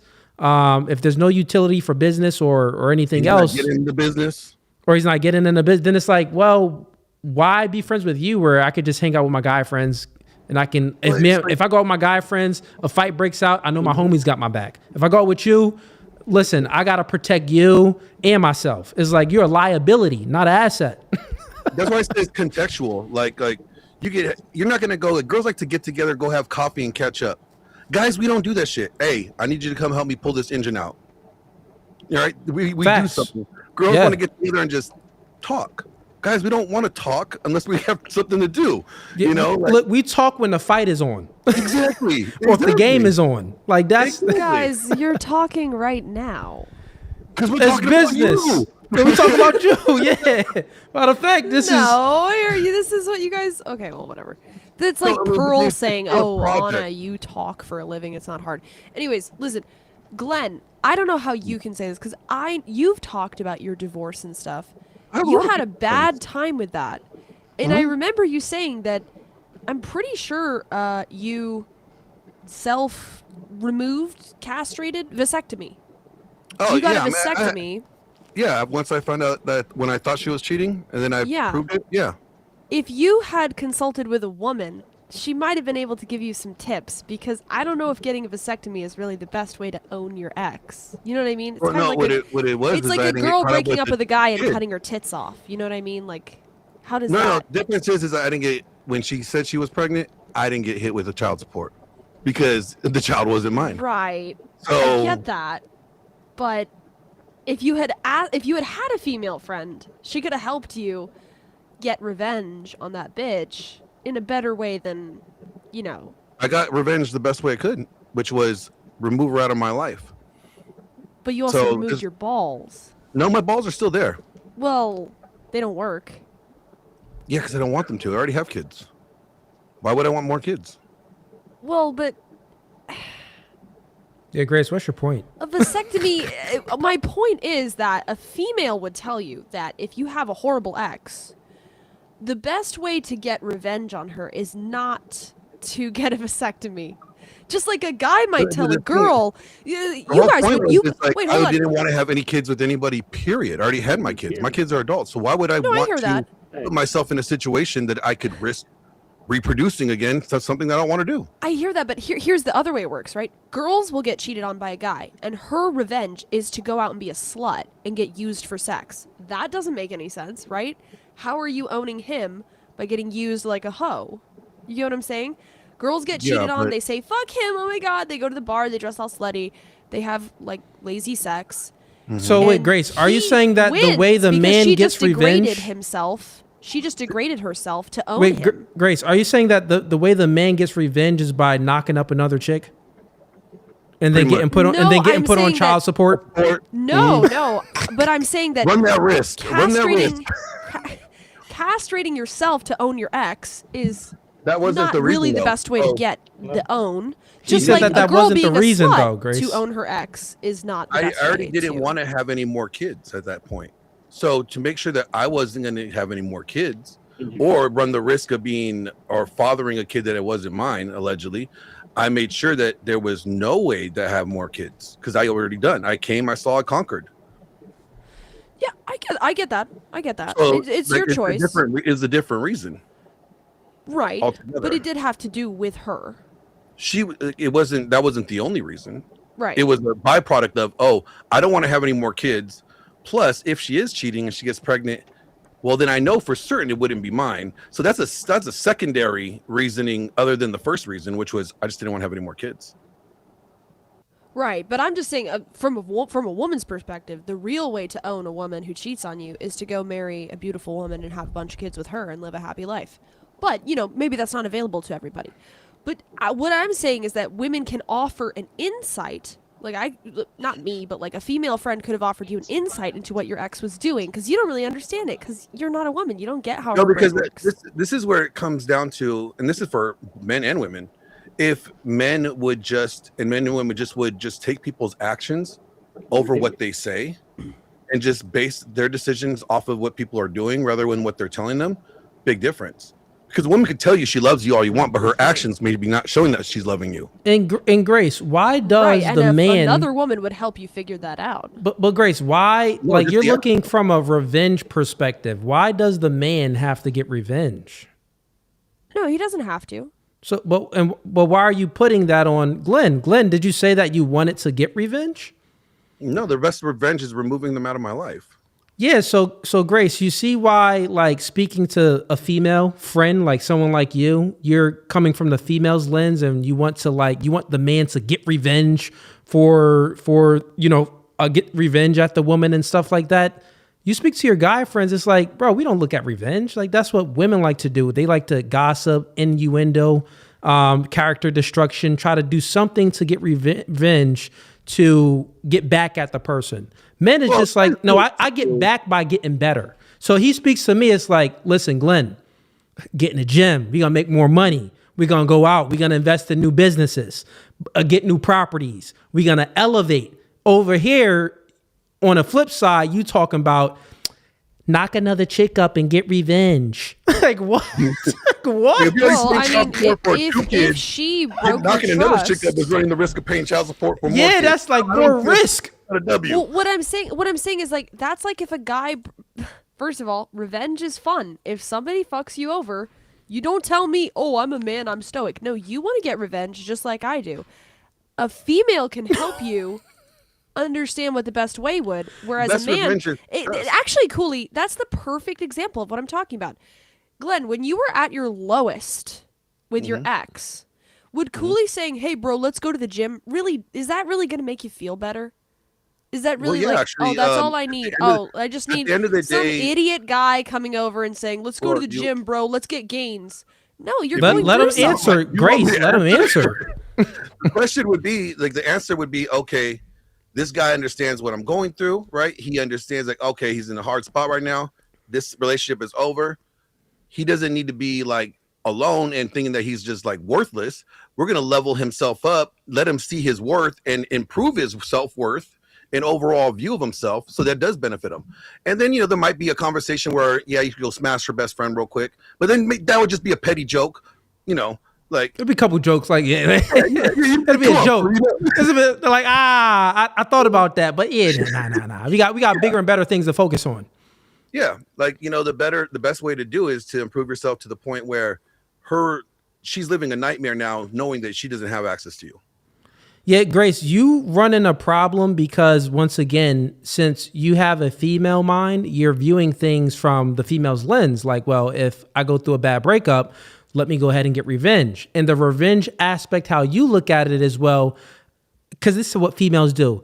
Let me do something so I can get an emotional reaction out of that person.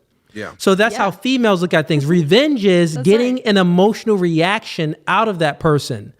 Revenge for men That's a human is thing. No. That's a female thing. They want to get an emotional reaction from people.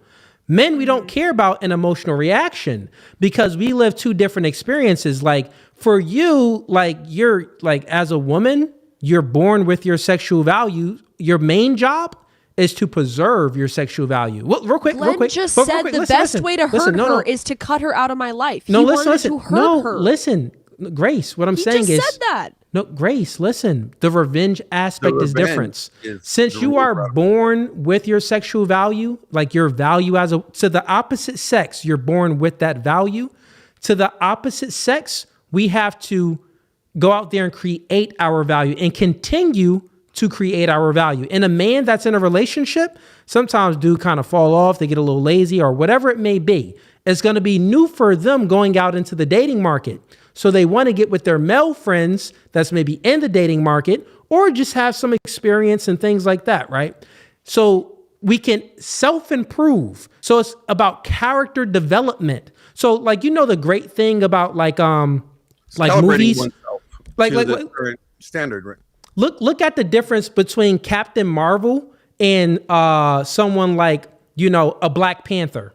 Captain Marvel, she basically like a meteor hit down and then she got the powers randomly because she was at the right place at the right time. She didn't have to like go through trial and error to get her powers. You get what I'm saying? It's the hero's journey, right? It's like Wonder Woman. She was just born with her Wonder Ball. She was just born from freaking Zeus, sculpted out of clay. You get what I'm saying? But the character development takes place in the superhero's journey. Is like Batman. You got Spider-Man. That nigga ain't really do nothing. But multiple other characters between men. It's like that's why these other superheroes like Goku. Everyone loves Dragon Ball Z because of like Goku, Vegeta. They have to actually develop themselves. Women are born with their value. Men have to create their value. So men should talk to other men to get advice from, not women. Yeah, but if I'm dating a guy and I break up with him, or he breaks up, whatever, it's a breakup, and then I'm just living my best life, and he's going to the gym and he's trying to improve himself, I know I broke him. I am laughing at him. See, this is what you guys don't understand. You don't understand the female brain. We don't care about that. If I cheat on you, if I betray you, and then you're desperately going to the gym and drinking protein shakes and trying to improve yourself, I know I fucking broke you. Okay? No, Grace. So that's why you guys gotta understand. You gotta beat a woman down. No, Grace, you're missing the revenge. Grace, You can't let her missing the manipulate point. you like that. No, Grace, real quick, you're missing the point because you keep on trying to get an emotional rise out of your partner, and the man understands that his success is becoming successful and becoming a better version. That's his, I guess, revenge. Yeah, you not- have to not become while a he better was dating person. me, but once I betrayed him, his response is, I need to be a better person. I win. Well, this no, is why you guys need female That's friends. what actually, if anything, Grace, this would actually go to more of it's an indirect emotional response from the woman, because as the man self-improves, becomes a better version of himself, and maybe gets more money, more status, he fully improves. Well, Makes more listen, successful options. He ends up having a better pool to select from. like, right?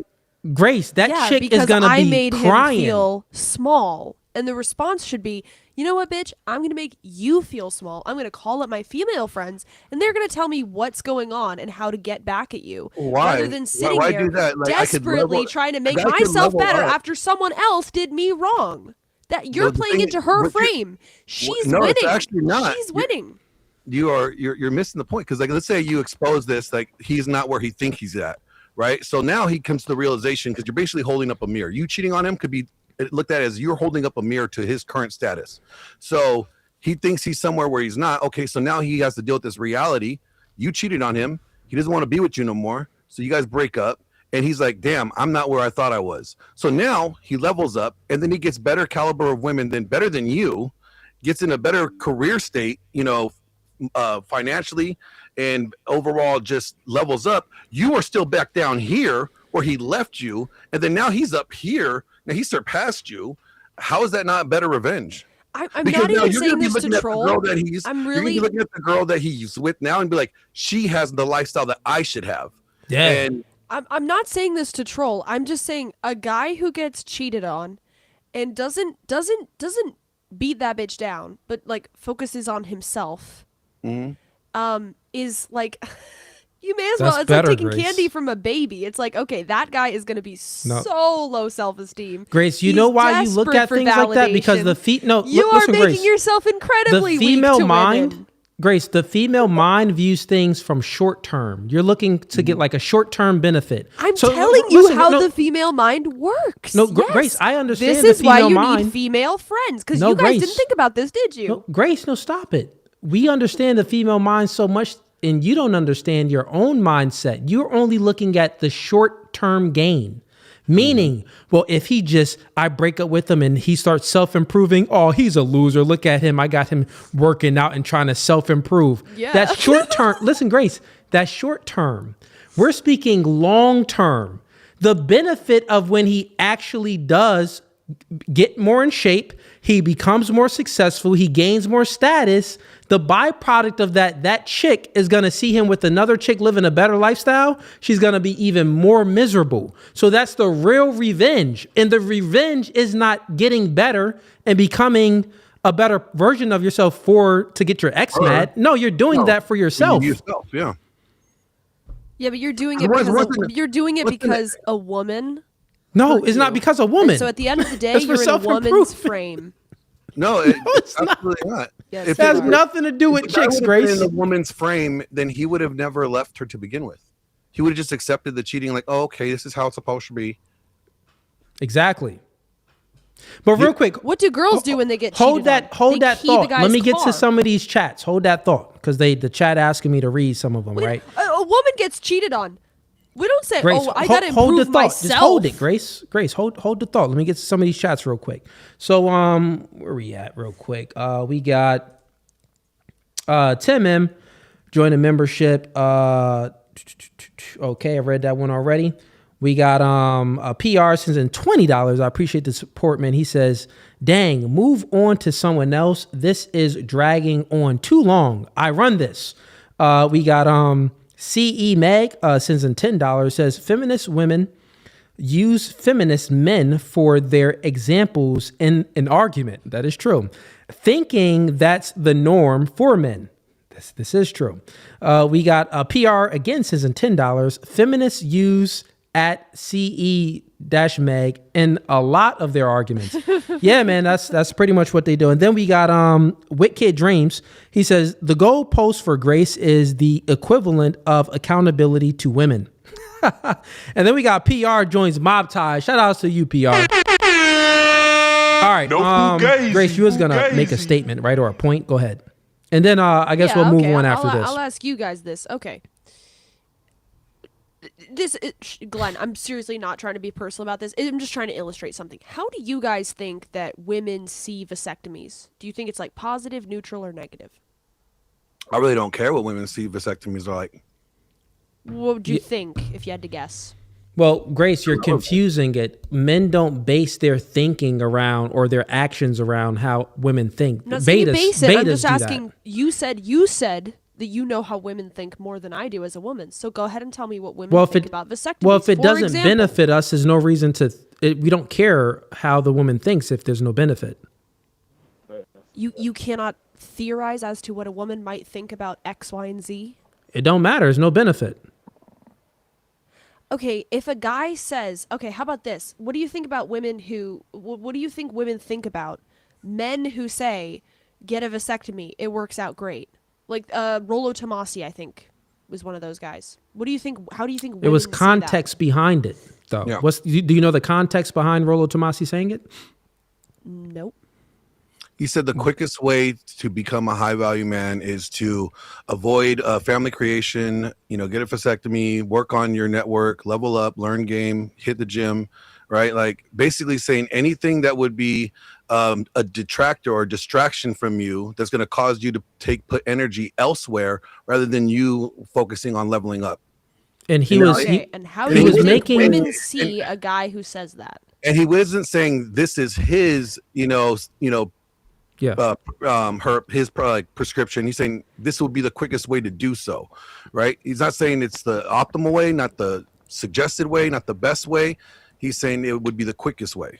Quickest way to though mitigate risk. To mitigate risk, so to fully just become the ultimate Chad bachelor. Okay, let's say a girl opens a guy's Tinder profile and he says in his profile, by the way, I have a vasectomy. How do you think women respond to that? She goes, oh, I can't get child support out of them. Damn it.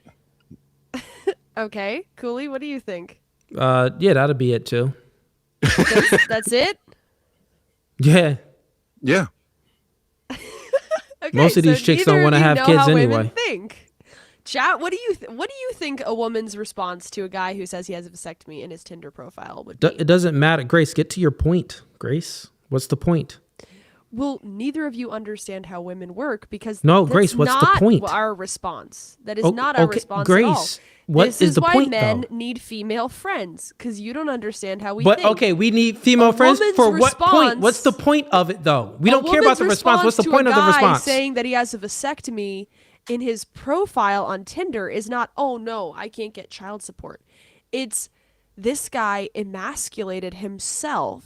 He can't nut in me. He's not a man. Gross. Okay, what's the point? What's the point of My this? point is I asked you both what you think women think about this, and you both gave the wrong answer. So get No. female It's no friends. wrong. It's not. Listen. It's not about no wrong, right or wrong answer. Once again, the reason my argument still holds, Grace, I don't think you understand.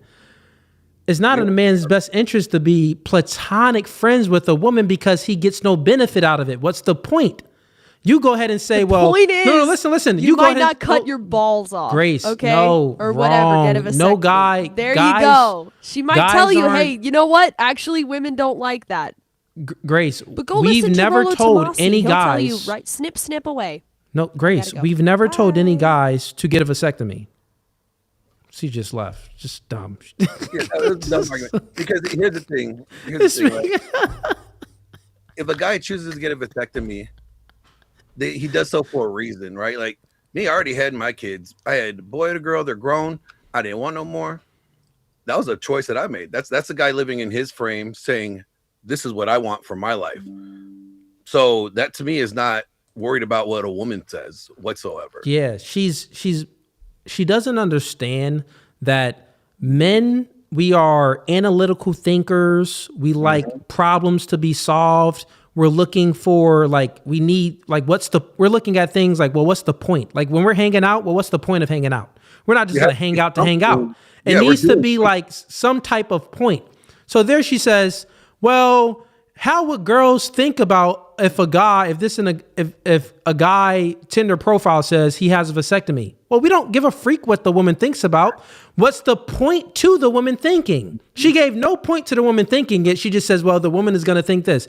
We don't give a freak what women think.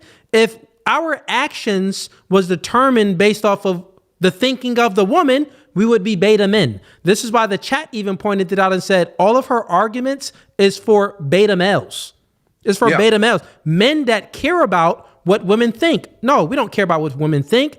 We know that women, their thought patterns are truly meaningless. We look at how they act. That's what we get to the point. Well, okay, that's what the woman would think, but how would the woman act?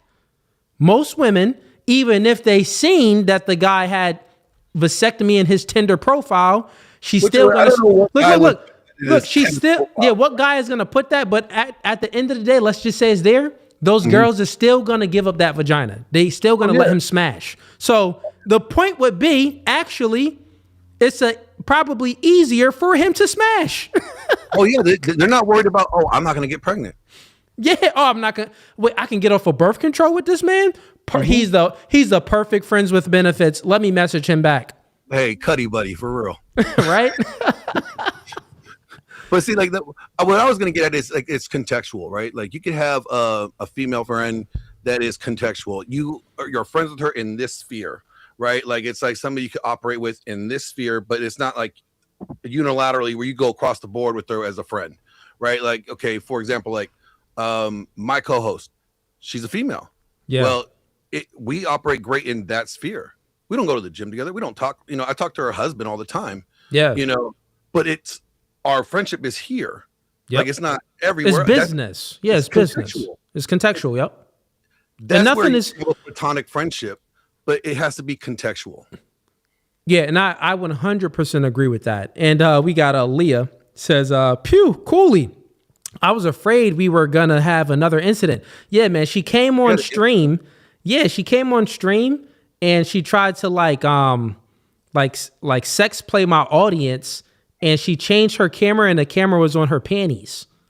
It's crazy, bro. Like she tried to get me like deleted off of YouTube. I had to hurry up and like kick her off because I didn't know like what else she was gonna do. Obviously, I think that like women's panties on YouTube is safe, but I wasn't aware of like if she was gonna like undress and show her vagina. So I'm like, wait, yeah, let me get this off before she gets my stream deleted. In the sense of like TOS, but like the message that she's trying to portray would be something else, right? She's trying to sexualize herself or trying to like use your audience to draw them to her because they might see her do something it was she had a sex play. Like she said it was by accident, but when she came back on stream, she was like a little too like cool about it, because if a girl like the thing is there in the first place. yeah, I know, right? It was very weird. The truth is, I was about to put her on blast, but I'm like, you know what? Let's just go with this debate, right? Because I don't really, let's just go with the debate. The truth is, she was trying to sex play my audience because any real girl in her right mind without ulterior motives, if the camera would have flipped and would have went on their panties and showed their like crotch area, the girl would have hopped off camera, right? And fully left stream and abandoned stream and probably would have been crying and probably would have called me or messaged me on Instagram like, can you please like bleep that part out because I showed my private parts? Grace came back on camera, was like, I didn't mean that. I switched cameras by accident and then it went there. And she was like all cool about it. Why is your camera already set there? Yeah, That's it was weird weird, bro. It was weird. It was weird. That was But weird. yeah, now I wanted to get into like the whole like dynamic of like whether men and women should not be friends. Period. No, they can be, but it has to be contextual and there has to be boundaries in place. Like again, like the way girls relate, like they like to go hang out and get coffee and catch up and gossip. Guys, we don't do that shit. Like, hey, bro, you want to go play ball? Or you want to hit the gym? Cool. I'll see you at. That's where they're talking. Facts. There's a activity that they're doing together. They're not just like, hey, Cooley, do you want to catch up for coffee and chit chat? Yeah, You're gonna be like, that's weird. "Oh, Like, what, nigga? Are you gay? You gay, bro? Like, what's going on? Like, hell no. Yeah, man. But listen, Glenn, I'm about to wrap up stream. Appreciate you for coming on and engaging in the spirited debate with her. But yeah, man. I'll let you, man. I'll hit you up on back in DMs. Yeah, man. Oh, yeah, I appreciate that. I did. I read what you sent me, and I did utilize one of and shout outs to Glenn, everybody. I had a debate with the one feminist that the Christian we debated. feminist? The Christian feminist. We debated is feminism equal Christianity. Yeah. So Glenn actually hit me up and sent me some information, like some arguments that I can use against her, and I actually utilized a piece of one of his arguments. So appreciate you, man. I really do appreciate that, man. I'm glad that it worked out. But yeah, I'll hit you up in the DMs. Got something coming up in a couple weeks. I think it'll be cool if we could link up. Think you'll enjoy it. So all right, man. Yeah, I'll hit you up. All right, I man. appreciate you, man. Have a blessed one. Peace. You too. All right. All right, chat. This podcast is No Fugazi. Yeah, I definitely have to go in my stream and edit out the part of, Grace exposing herself. Yeah, because I'm already shadow banned. So, and I already got flagged once because, just give you guys some background information. So remember the guy that came up and debated me and I obliterated him, and then he threatened me like, oh, okay, well, you won't say that to my face. And we had a fade set up and a debate in person. I sent them my address and everything, and he canceled. And then we went ahead and put up a clip with the screenshots, the proof that he canceled, that he didn't show up to the studio. I guess him and maybe some of his peoples flagged that video and got it taken down because it had his Instagram information in a DM. And it was like, I guess you can't have people's information on other sites in your videos. So he said it got flagged for having private personal information, which he didn't give me his address. My address was, blacked out. But anyways, I went ahead and had to take down a video so I don't deal with the whole YouTube thing. But, and now I'm fully being shadow banned. Not because of that, I was already shadow banned before that, but with that and being shadow banned, I got to go ahead and find that segment of where Grace exposed herself and edit it out of this live stream. So what I am actually going to do is this live stream is probably going to be private until I get that edited out, and then I'll, unprivate it. But all right, chat, this podcast is No Fugazi. I appreciate all of you that watched the show tonight. The next podcast that we'll be doing is going to be Open Panel Debate Night. That's going to be this Thursday. Since I am shadow banned, for all of the supporters, when I put out these clips from my debates and from the last dating podcast that I did, please watch the clips. You got to watch the clips so we can break this shadow ban, so we can get back into the algorithm. So same thing I asked from you guys before last year when I was shadow banned, same thing I'm asking from you guys now. So if you support me, when I put out these 15, 20-minute clips, even though you already watched the show, just watch it again. Watch the clip again. Watch the full thing. If you watch just a minute of it, it actually hurts the video. You got to at least watch 10 minutes of the video. Then it helps the video and pushes it into the algorithm when I put out these clips. Yes, because we have to weather the storm of the shadow ban, right? All right. I think I got through all the other super chats. Let me just make sure. No, I got one more here. Yo boy Lane says, this is in $2. She says, new nickname alert. Grace quit, rage quit Grace. Okay. Yeah, Grace, she definitely rage quit. She had 0 points at all. I fully defeated her on all of her arguments when it came to, you know, men having platonic friends. And yeah. Her and her father, they make like these points that is like, it's like something with how they view the world is just off. Like, this is why like they never win debates, because there's something like off on how they view the world, and the points that they make, the angle that they take, it's normally like off in some way. And if you're you don't even have to be a great debater. If you're like halfway decent, you'll be able to defeat both of them.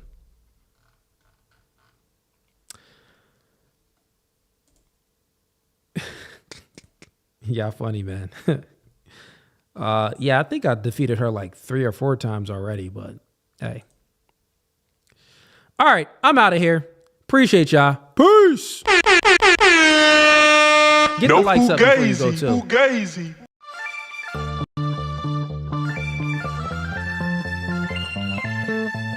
And y'all see the suit too, man. Listen, new studio, new podcast, by the spirit, not by the letter. Bro, we can go verse for verse all day long. Doing new things. Men are okay with understanding the reality that we are in competition with one another. But you ladies think that you're special. You are in comfort. Men are men of their word. So here's my word. I'll fly you out here and we can do it in person. And after that, we could box. I'm about my business. So remember, I said, when I ask you these questions, I will dismantle your entire argument. That's the end of the debate, my dog. I'm 39, but I don't look your typical 39. Belly. Yeah. You look 39. It's okay though. That man isn't intimidated by a woman like you. He's annoyed by a woman like you. Because a man doesn't want to date another man. He wants to date a woman.